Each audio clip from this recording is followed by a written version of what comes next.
ಖಂಡಿತವಾಗಲೂ ದೇವರ ಸ್ವರವನ್ನು ಕೇಳಿಸ್ಕೊಳ್ಳಲಿಕ್ಕೆ ಯಾರೆಲ್ಲ ಸಿದ್ಧರಿದ್ದೀರೋ ನೀವು ಭಾಗ್ಯವಂತರು. ನಮ್ಮಲ್ಲಿ ಅನೇಕರಿಗೆ ಅನೇಕ ರೀತಿಯ ಕಷ್ಟಗಳಿರ್ಬೋದು, ಸಮಸ್ಯೆಗಳಿರ್ಬೋದು, ರೋಗಗಳು, ಸಂಕಟಗಳು, ಏನೇನೋ ಸಮಸ್ಯೆಗಳು ಇದೆಯಾ? ನಿಮಗೆ ಯಾರಿಗಾದರೂ ಸಮಸ್ಯೆಗಳು, ದುಃಖಗಳು ಏನಾದರೂ ಇದೆಯಾ? ಇದೆ ಅಲ್ವಾ? ಇದು ಆ ಕಡೆಗೆ ತಿರ್ಸ್ಬಿಡಿ, ಈ ಕಡೆ ಬಂದರೆ ಇದು ಬರುತ್ತೆ. ಎಲ್ಲ ಸಮಸ್ಯೆಗಳಿಗೂ ಪರಿಹಾರ ಇದೆಯಾ? ಎಲ್ಲ ಸಮಸ್ಯೆಗಳಿಗೂ ಪರಿಹಾರ ಇದೆ. ಕೆಲವೊಂದು ಈ ಪ್ರಪಂಚದಲ್ಲಿ ಬದುಕಿರುವಾಗ ಪರಿಹಾರ ಆಗುತ್ತೆ, ಕೆಲವೊಂದು ಸತ್ತೋದ್ಮೇಲೆ ಪರಿಹಾರ ಆಗೋದು. ನಾವು ಈಗ ಆಗ್ಬಿಡುತ್ತೆ ಅಂದ್ಕೊಂಡು ಸತ್ತೋಗ್ಬಿಡ್ತೀವಿ. ಅದರಿಂದ ಎಲ್ಲ ಸಮಸ್ಯೆಗಳಿಗೂ ಪರಿಹಾರ ಈ ಪ್ರಪಂಚದಲ್ಲಿ ನಾವು ಬದುಕಿರುವಾಗ ಕೆಲವೊಮ್ಮೆ ಸಿಗೋದಿಲ್ಲ. ಆದರೆ ಖಂಡಿತವಾಗಲೂ ಎಲ್ಲ ಸಮಸ್ಯೆಗಳಿಗೂ, ಸಂಕಟಗಳಿಗೂ ಪರಿಹಾರ ಇದೆ. ಯೇಸು ಕ್ರಿಸ್ತನಲ್ಲಿ ಪರಿಹಾರ ಇದೆ.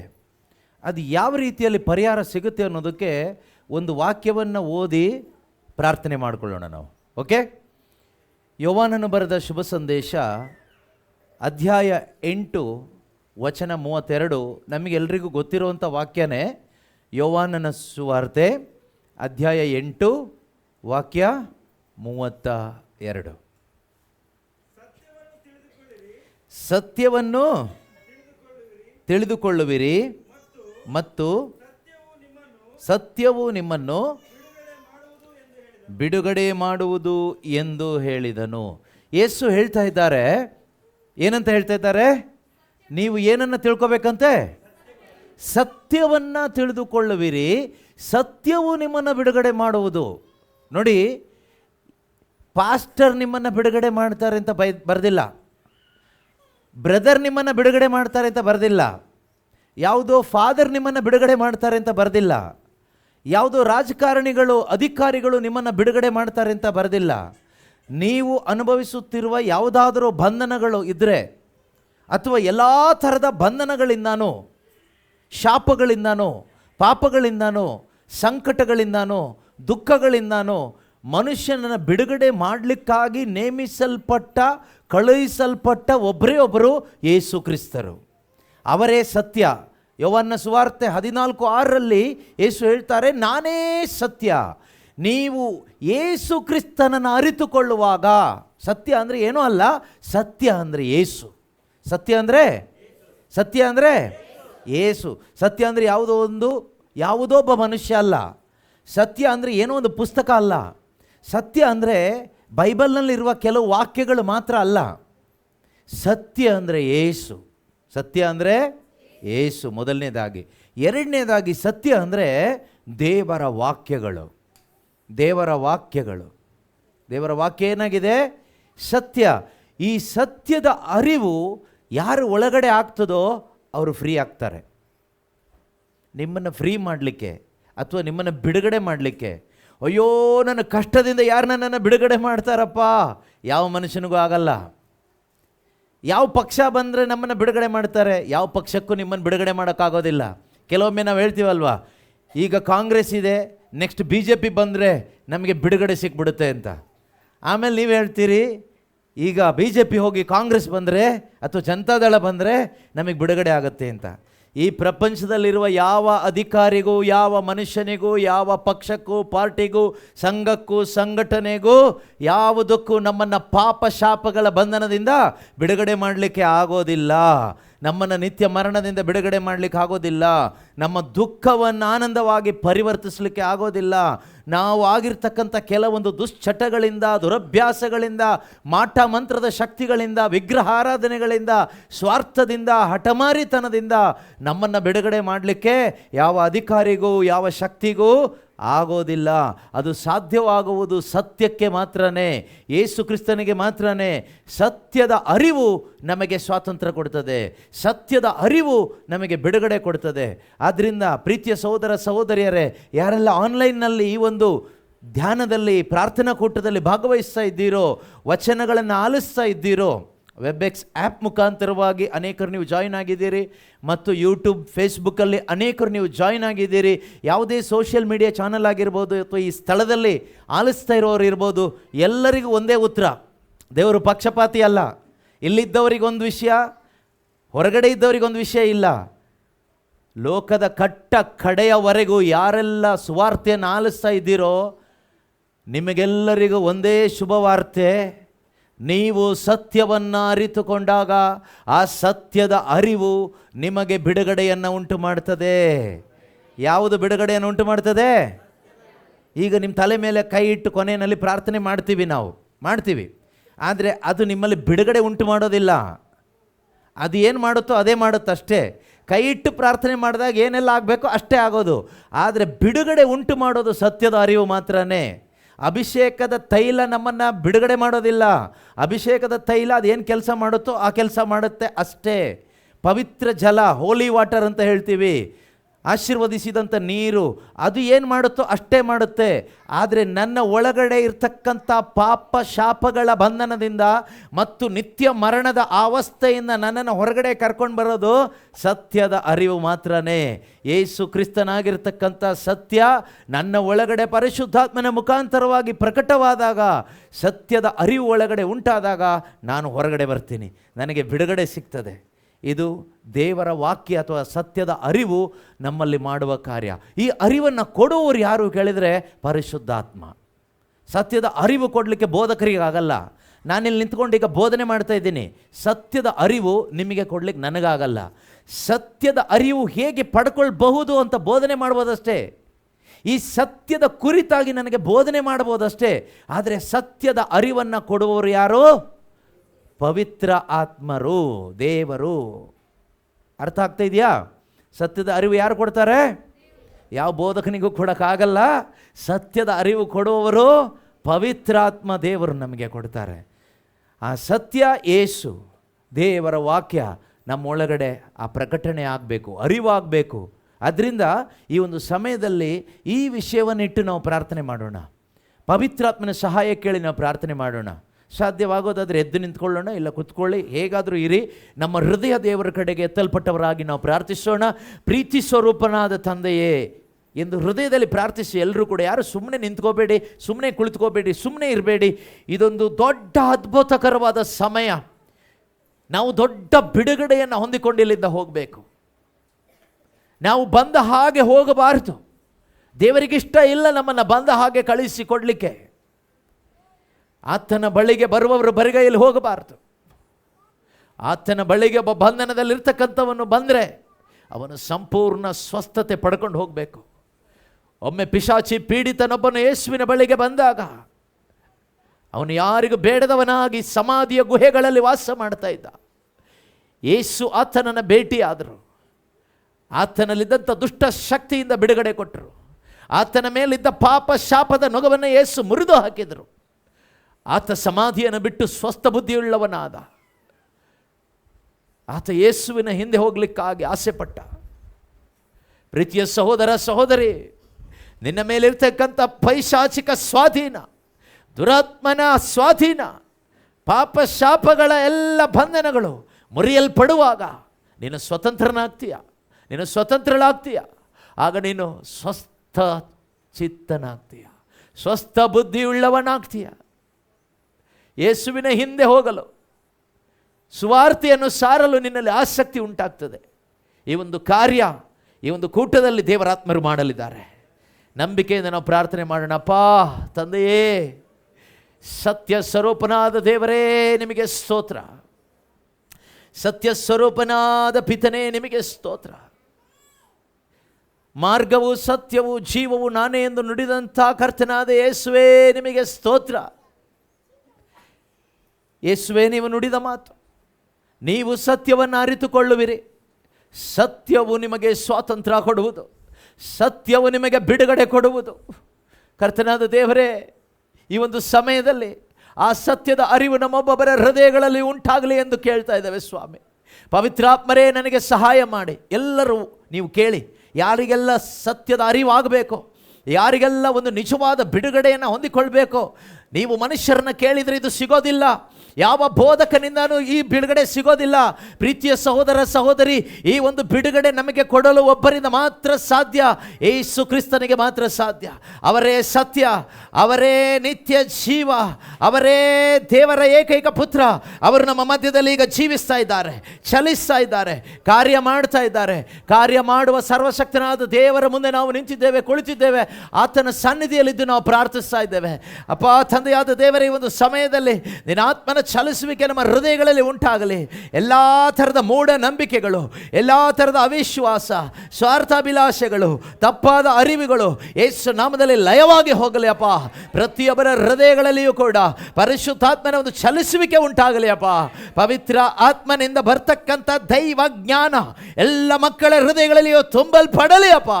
ಯೇಸುವೆ, ನಿಮಗೆ ಅಸಾಧ್ಯವಾದದ್ದು ಯಾವುದೂ ಇಲ್ಲ. ನೀವೇ ದೇವರ ಜ್ಞಾನವಾಗಿದ್ದೀರಿ, ದೇವರ ಶಕ್ತಿಯಾಗಿದ್ದೀರಿ. ದೇವರ ಜ್ಞಾನವಾಗಿರುವ, ದೇವರ ಶಕ್ತಿಯಾಗಿರುವ ಕರ್ತನಾದ ಯೇಸುವೆ, ನಮ್ಮೊಬ್ಬೊಬ್ಬರ ಹೃದಯಗಳಲ್ಲಿ ನಿಮ್ಮ ಪ್ರಕಟಣೆ ಉಂಟಾಗಲಿ ಅಪ್ಪ.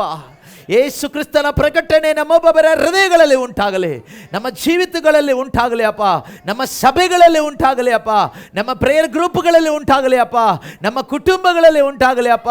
ಇಲ್ಲಿರುವ ಪ್ರತಿಯೊಬ್ಬರಲ್ಲಿಯೂ ಈ ಪ್ರಾರ್ಥನೆಯಲ್ಲಿ ಭಾಗವಹಿಸಿ ಪ್ರಾರ್ಥಿಸುತ್ತಿರುವ ಪ್ರತಿಯೊಬ್ಬರ ಹೃದಯಗಳಲ್ಲಿಯೂ ಕರ್ತನಾದ ದೇವರೇ, ನಿನ್ನ ಪ್ರಕಟಣೆ ಉಂಟಾಗಲಿ ಸ್ವಾಮಿ.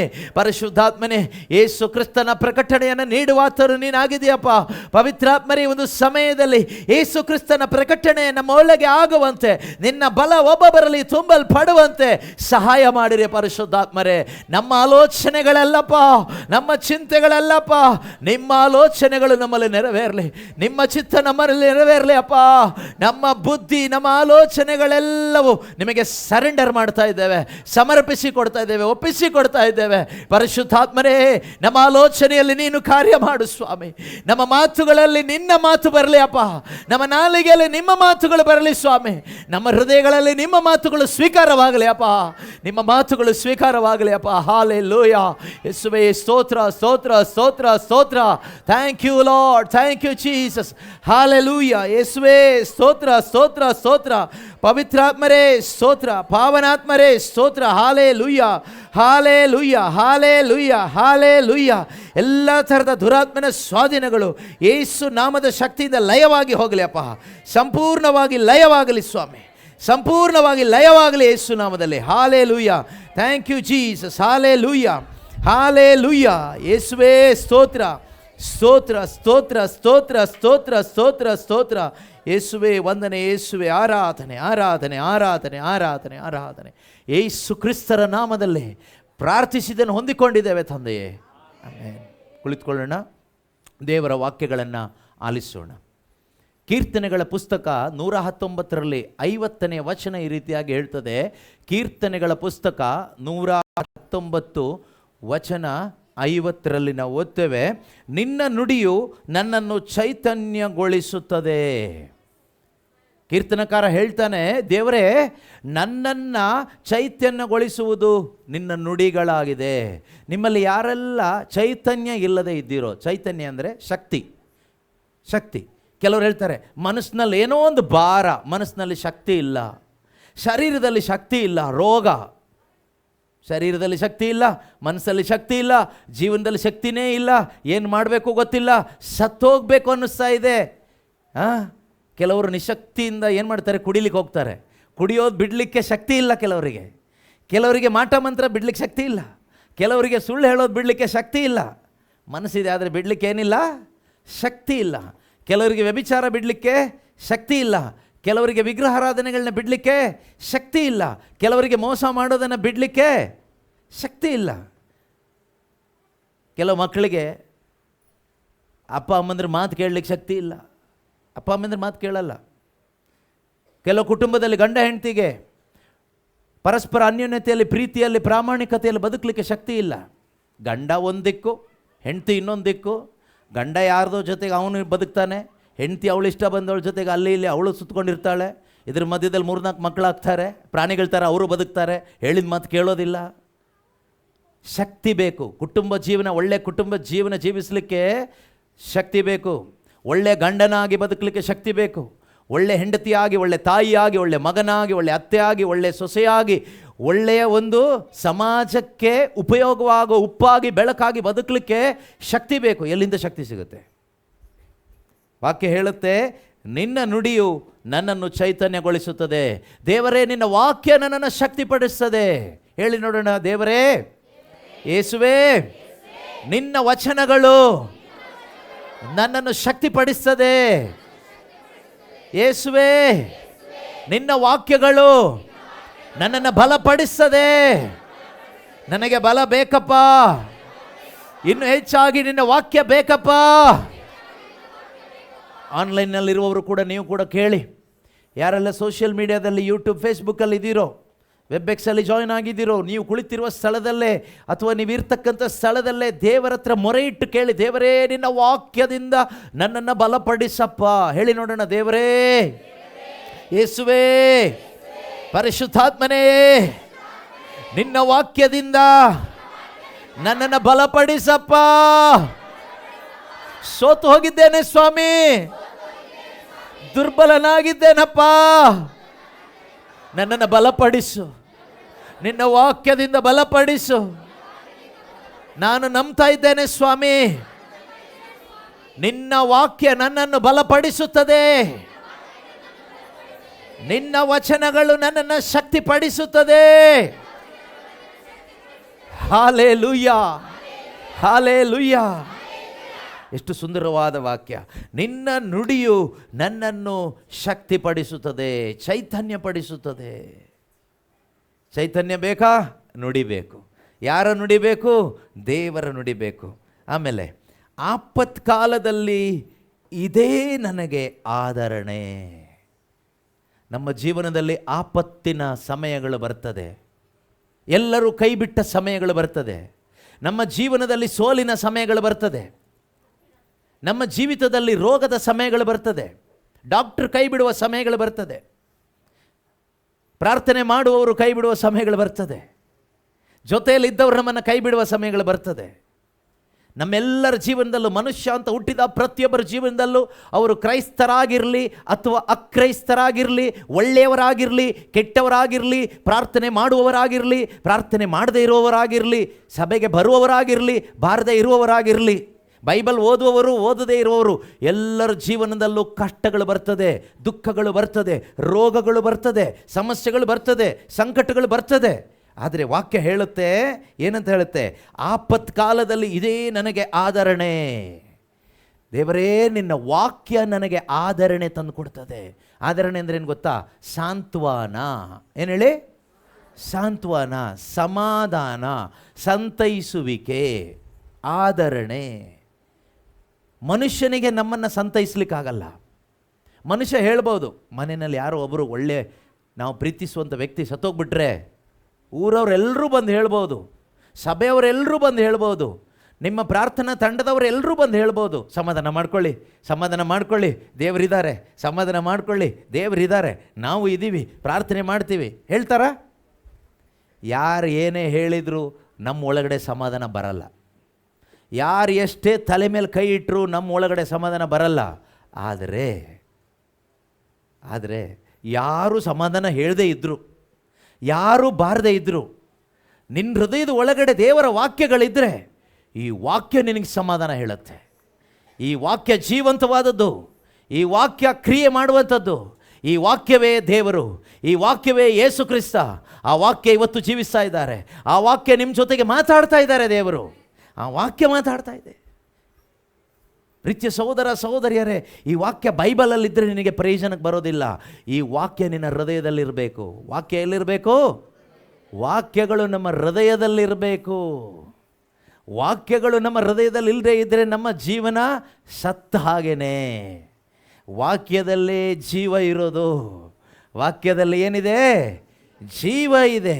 ಈ ವಾಕ್ಯಗಳು ಎಲ್ಲಿದ್ದರೆ ಇದು ಕೆಲಸ ಮಾಡುತ್ತೆ? ಈ ಪುಸ್ತಕದ ಒಳಗಡೆ ಇದ್ರೆ ಇದು ಕೆಲಸ ಮಾಡಲ್ಲ. ಇದು ಹೀಗೆ ಇರುತ್ತೆ. ಇದನ್ನು ತಗೊಂಡೋಗಿ ಬೆಂಕಿಗೆ ಹಾಕಿದರೆ ಸುಟ್ಟೋಗುತ್ತೆ, ಮಳೆಯಲ್ಲಿ ಹಾಕಿದರೆ ಒದ್ದೆ ಆಗೋಗುತ್ತೆ, ಮಣ್ಣಿಗೆ ಹಾಕಿದರೆ ಮಣ್ಣಾಗಿ ಹೋಗುತ್ತೆ. ಆದರೆ ಇದು ನಿನ್ನ ಹೃದಯದ ಒಳಗಡೆ ಇದ್ದರೆ ನಿನ್ನ ಹೃದಯದ ಒಳಗಡೆ ಶಕ್ತಿಯಾಗಿರುತ್ತೆ, ನಿನ್ನ ಹೃದಯದೊಳಗಡೆ ಸೌಖ್ಯವಾಗಿರ್ತದೆ, ನಿನ್ನ ಹೃದಯದೊಳಗಡೆ ಶಾಂತಿಯನ್ನು ಉಂಟು ಮಾಡ್ತದೆ, ನಿನ್ನ ಹೃದಯದೊಳಗಡೆ ನಿತ್ಯ ಜೀವವನ್ನು ಉಂಟು ಮಾಡ್ತದೆ, ನಿನ್ನ ಹೃದಯದ ಒಳಗಡೆ ಧೈರ್ಯವನ್ನು ಉಂಟು ಮಾಡ್ತದೆ, ನಿನ್ನ ಹೃದಯದೊಳಗಡೆ ಪರಿಶುದ್ಧಾತ್ಮನ ಶಕ್ತಿಯನ್ನು ತಂದುಕೊಡ್ತದೆ. ಯಾವುದು? ದೇವರ ವಾಕ್ಯ. ಎಲ್ಲಿದ್ದರೆ? ಮನೆ ಗೋಡೆ ಮೇಲಿದ್ದರೆ ಅಲ್ಲ. ಮನೇಲಿ ಗೋಡೆ ಮೇಲೆ ಹಾಕ್ತೀವಲ್ವಾ, ಅಲ್ಲಿದ್ದರೆ ಏನು ಶಕ್ತಿ ಸಿಗಲ್ಲ, ನೋಡುವಾಗ ಖುಷಿಯಾಗುತ್ತೆ ಅಷ್ಟೇ. ಇದು ಎಲ್ಲಿರಬೇಕು? ದೇವರ ವಾಕ್ಯ ನಮ್ಮ ಹೃದಯದ ಒಳಗಡೆ ಇರಬೇಕು, ನಮ್ಮ ಹೃದಯದ ಒಳಗಡೆ. ನಿಮಗೆ ಬೈಬಲ್ ವಾಕ್ಯದ ನಂಬರೆಲ್ಲ ಗೊತ್ತಿಲ್ಲದಿದ್ರೂ ಪರವಾಗಿಲ್ಲ, ಯಾವ ಅಧ್ಯಾಯ ಎಷ್ಟನೇ ವಾಕ್ಯ ಅದೆಲ್ಲ ಗೊತ್ತಿಲ್ಲದೆ ಇದ್ದರೂ ಪರವಾಗಿಲ್ಲ, ಆದರೆ ವಾಕ್ಯ ಗೊತ್ತಿರಬೇಕು, ದೇವರ ನುಡಿಗಳು ನಮಗೆ ಗೊತ್ತಿರಬೇಕು, ನಾವು ಅದನ್ನು ಆಲಿಸಬೇಕು. ಖಂಡಿತವಾಗಲೂ ನಮ್ಮ ಹೃದಯದಲ್ಲಿ ದೇವರ ನುಡಿಗಳಿದ್ದರೆ, ಪ್ರೀತಿಯ ಸಹೋದರ ಸಹೋದರಿಯರೇ, ಅದು ನಮ್ಮನ್ನು ಕಾಪಾಡ್ತದೆ. 91ನೇ ಕೀರ್ತನೆ 4ನೇ ವಾಕ್ಯದಲ್ಲಿ ವಾಕ್ಯ ಈ ರೀತಿಯಾಗಿ ಹೇಳ್ತದೆ. ಕೀರ್ತನೆಗಳ ಪುಸ್ತಕ 91 ವಚನ 4 ಏನಂತ ಇದೆ? ಆತನು ನಿನ್ನನ್ನು ಓಕೆ, ರಕ್ಷಣೆಯ ಕವಚವಿದೆ. ಆತನ ನುಡಿಗಳಲ್ಲಿ ಏನಿದೆ? ಆತನ ಪಕ್ಕಗಳ ಮರೆಯನ್ನು. 3ನೇ ವಾಕ್ಯ ಓದಿ ನೋಡೋಣ. ಆತನು ನಿನ್ನನ್ನು ತನ್ನ ರೆಕ್ಕೆಗಳಿಂದ ಒದಗಿಸುವನು. ಓಕೆ. ಆತನ ಪಕ್ಕಗಳ ಮರೆಯನ್ನು ಆಶ್ರಯಿಸಿಕೊಳ್ಳುವಿ. ಓಕೆ. ಆತನ ಸತ್ಯತೆಯೇ ನಿನಗೆ ಖೇಡ್ಯವು ಗುರಾಣಿಯೂ ಆಗಿದೆ. ಆತನ ಸತ್ಯತೆಯೇ ಖೇಡ್ಯವು ಗುರಾಣಿಯೂ ಆಗಿದೆ. ಖೇಡ್ಯವು ಗುರಾಣಿಯೂ ಆಗಿದೆ. ನೀನು ಯುದ್ಧಕ್ಕೆ ಹೋಗುವಾಗ ಖೇಡ್ಯ, ಗುರಾಣಿ, ಖಡ್ಗ ಎಲ್ಲ ಏನು ತಗೊಂಡೋಗೋದು ಬೇಕಾಗಿಲ್ಲ, ಎಲ್ಲ ಆತನ ವಾಕ್ಯವೇ. ಆತನ ಸತ್ಯ ಅಂದರೆ ಆತನ ವಾಕ್ಯ. ಆತನ ವಾಕ್ಯವೇ ನನಗೆ ಗುರಾಣಿಯಾಗಿದೆ, ನನಗೆ ಖೇಡ್ಯವಾಗಿದೆ, ಖಡ್ಗವಾಗಿದೆ, ಆಯುಧವಾಗಿದೆ. ಪ್ರೀತಿಯ ಸಹೋದರ ಸಹೋದರಿಯರೇ, ಈ ಲೋಕದಲ್ಲಿ ಬದುಕುವಾಗ ನಮಗೆ ಯುದ್ಧ ಇದೆಯಾ? ಯುದ್ಧ ಇದೆ. ಆ ಯುದ್ಧ ಫಿಸಿಕಲ್ ಅಲ್ಲ, ಅಂದರೆ ಶಾರೀರಿಕವಾದ ಯುದ್ಧ ಅಲ್ಲ, ಆತ್ಮಿಕವಾದ ಯುದ್ಧ. ಪ್ರತಿಯೊಬ್ಬ ದೇವರ ಮಗನಿಗೂ ಮಗಳಿಗೂ ಯುದ್ಧ ಇದೆ. ಯಾರ ವಿರುದ್ಧ ನಮ್ಮ ಯುದ್ಧ ಅಂದರೆ ದುಷ್ಟ ಶಕ್ತಿಗಳ ವಿರುದ್ಧ, ಸೈತಾನನ ವಿರುದ್ಧ. ಈ ಯುದ್ಧ ಮಾಡಬೇಕಾದ್ರೆ ನೀವು ನಿಮ್ಮ ಆಯುಧಗಳನ್ನ ತೆಗೆದುಕೊಂಡು ಹೋದರೆ ಕೆಲಸಕ್ಕೆ ಬರೋದಿಲ್ಲ. ನಿಮ್ಮ AK-47 ಯುದ್ಧ ಮಾಡಲಿಕ್ಕಾಗೋದಿಲ್ಲ, ಸೈತಾನನ ಹೊಡೆಯೋಕ್ಕಾಗಲ್ಲ. ನಿಮ್ಮ ಚಾಕು ಚೂರಿ ಎಲ್ಲ ತಗೊಂಡೋಗಿ ಸೈತಾನನ್ನು ಹೊಡಿಲಿಕ್ಕಾಗೋದಿಲ್ಲ. ಆದರೆ ನಮಗೆ ಆತ್ಮನ ಆಯುಧಗಳು ಬೇಕು, ಪರಿಶುದ್ಧಾತ್ಮನು ಕೊಡುವಂತಹ ಆಯುಧಗಳು, ಆತ್ಮಿಕವಾದ ಆಯುಧಗಳು ನಮ್ಮ ಹೃದಯದಲ್ಲಿದ್ದರೆ ಮಾತ್ರ ನಮಗೆ ಯುದ್ಧ ಮಾಡಲಿಕ್ಕಾಗ್ತದೆ, ಈ ಆತ್ಮಿಕ ಯುದ್ಧದಲ್ಲಿ ಜಯ ಗಳಿಸ್ಲಿಕ್ಕಾಗ್ತದೆ. ಇಲ್ಲದೇ ಇದ್ರೆ ನಾವೇನಾಗ್ತೀವಿ ಗೊತ್ತಾ? ಗುಲಾಮರಾಗಿ ಬದುಕಬೇಕಾಗ್ತದೆ. ಯಾರಿಗೆ? ಸೈತಾನಿಗಲ್ಲ, ಪ್ರೇಯರ್ ಮಾಡೋರಿಗೆ. ಪಾಸ್ಟರೇ ಪ್ರೇಯರ್ ಮಾಡಿ, ಬ್ರದರ್ ಪ್ರೇಯರ್ ಮಾಡಿ, ಸಿಸ್ಟರ್ ಪ್ರೇಯರ್ ಮಾಡಿ. ಇದೇ ಗುಲಾಮತನ. ಎಲ್ಲಿವರೆಗೂ ಗುಲಾಮತನದಲ್ಲಿರ್ತೀರಿ? ಸಾಯುವ ತನಕ. ನೀನು ಯಾವತ್ತು ಪ್ರೇಯರ್ ಮಾಡೋದು? ನೀನು ಯಾವತ್ತು ದೆವ್ವನ ಓಡಿಸೋದು? ನೀನು ಊರಲ್ಲಿರೋ ದೆವ್ವ ಓಡಿಸೋದು ಬೇಡ, ನಿನ್ನ ಗಂಡನ ಮೇಲೆ ದೆವ್ವ ಬಂದರೆ ಓಡಿಸು, ನಿನ್ನ ಮೇಲೆ ಬರೋ ದೆವ್ವನ ಓಡಿಸು, ನಿನ್ನ ಮಕ್ಕಳ ಮೇಲೆ ಬರ್ತಕ್ಕಂಥ ಪೈಶಾಚಿಕ ಸ್ವಾಧೀನವನ್ನು ಕಿತ್ತಾಕು. ಊರಲ್ಲಿರೋರ್ದು ಕಿತ್ತಾಕೋದು ಆಮೇಲೆ.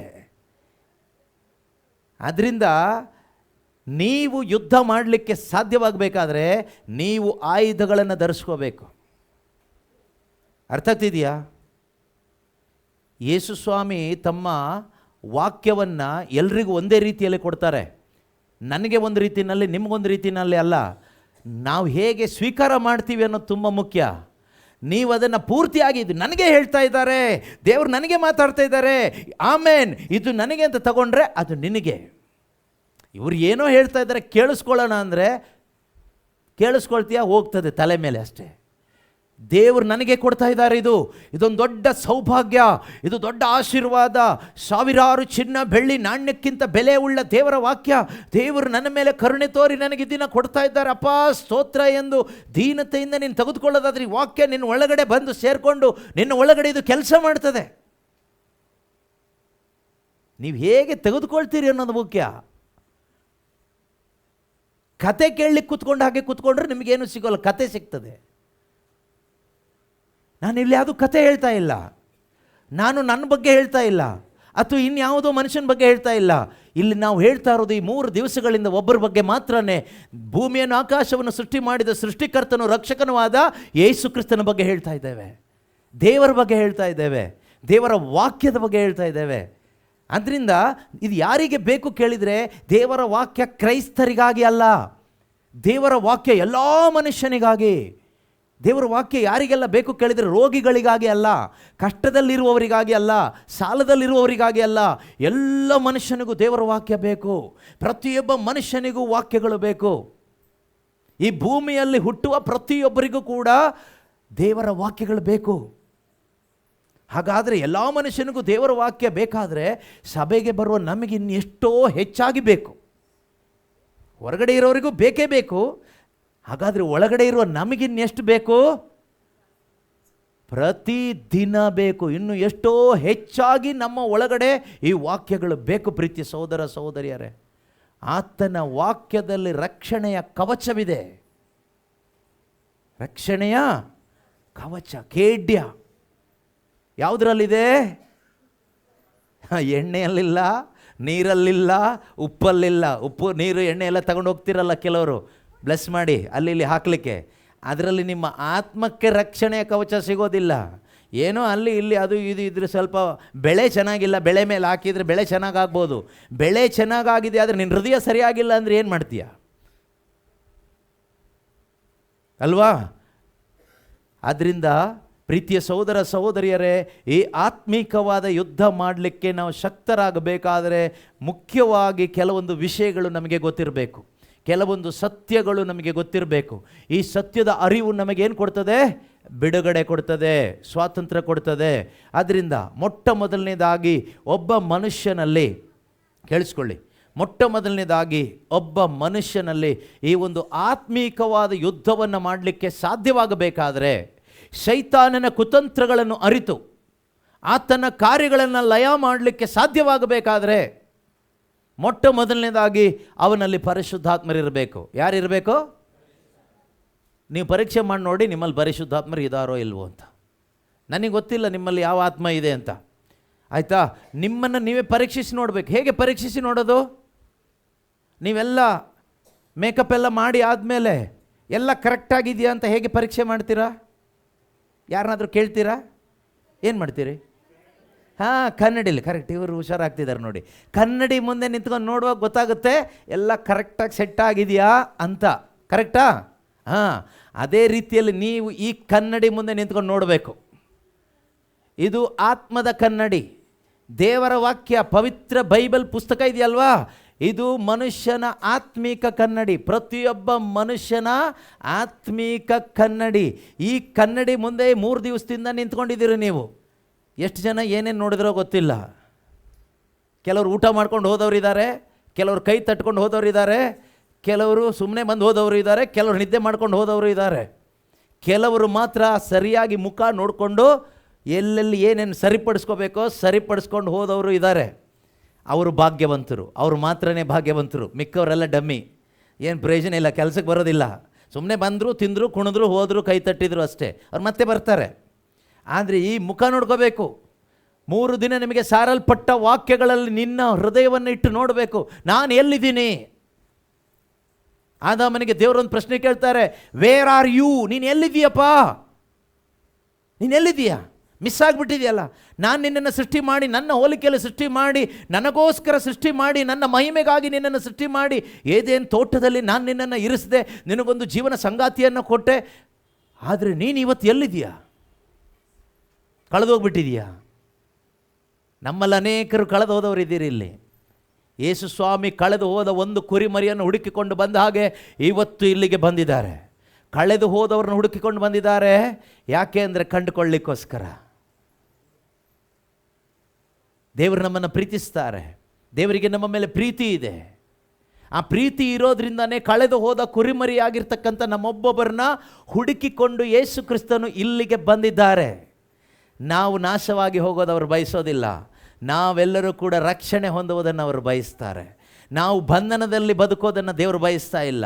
ನಾವು ಬಿಡುಗಡೆ ಹೊಂದಿದ ದೇವರ ಮಕ್ಕಳಾಗಿ ಬದುಕೋದು, ಸ್ವತಂತ್ರದಲ್ಲಿ ಬದುಕೋದನ್ನು ದೇವರು ಬಯಸ್ತಾ ಇದ್ದಾರೆ.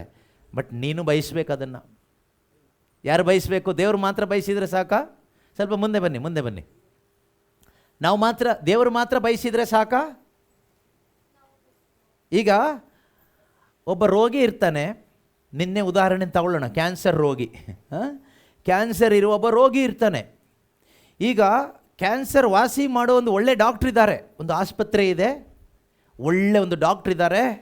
ಅವರು ಟ್ರೀಟ್ಮೆಂಟ್ ಕೊಟ್ಟರೆ ಕ್ಯಾನ್ಸರ್ 100% ವಾಸಿ ಆಗುತ್ತೆ.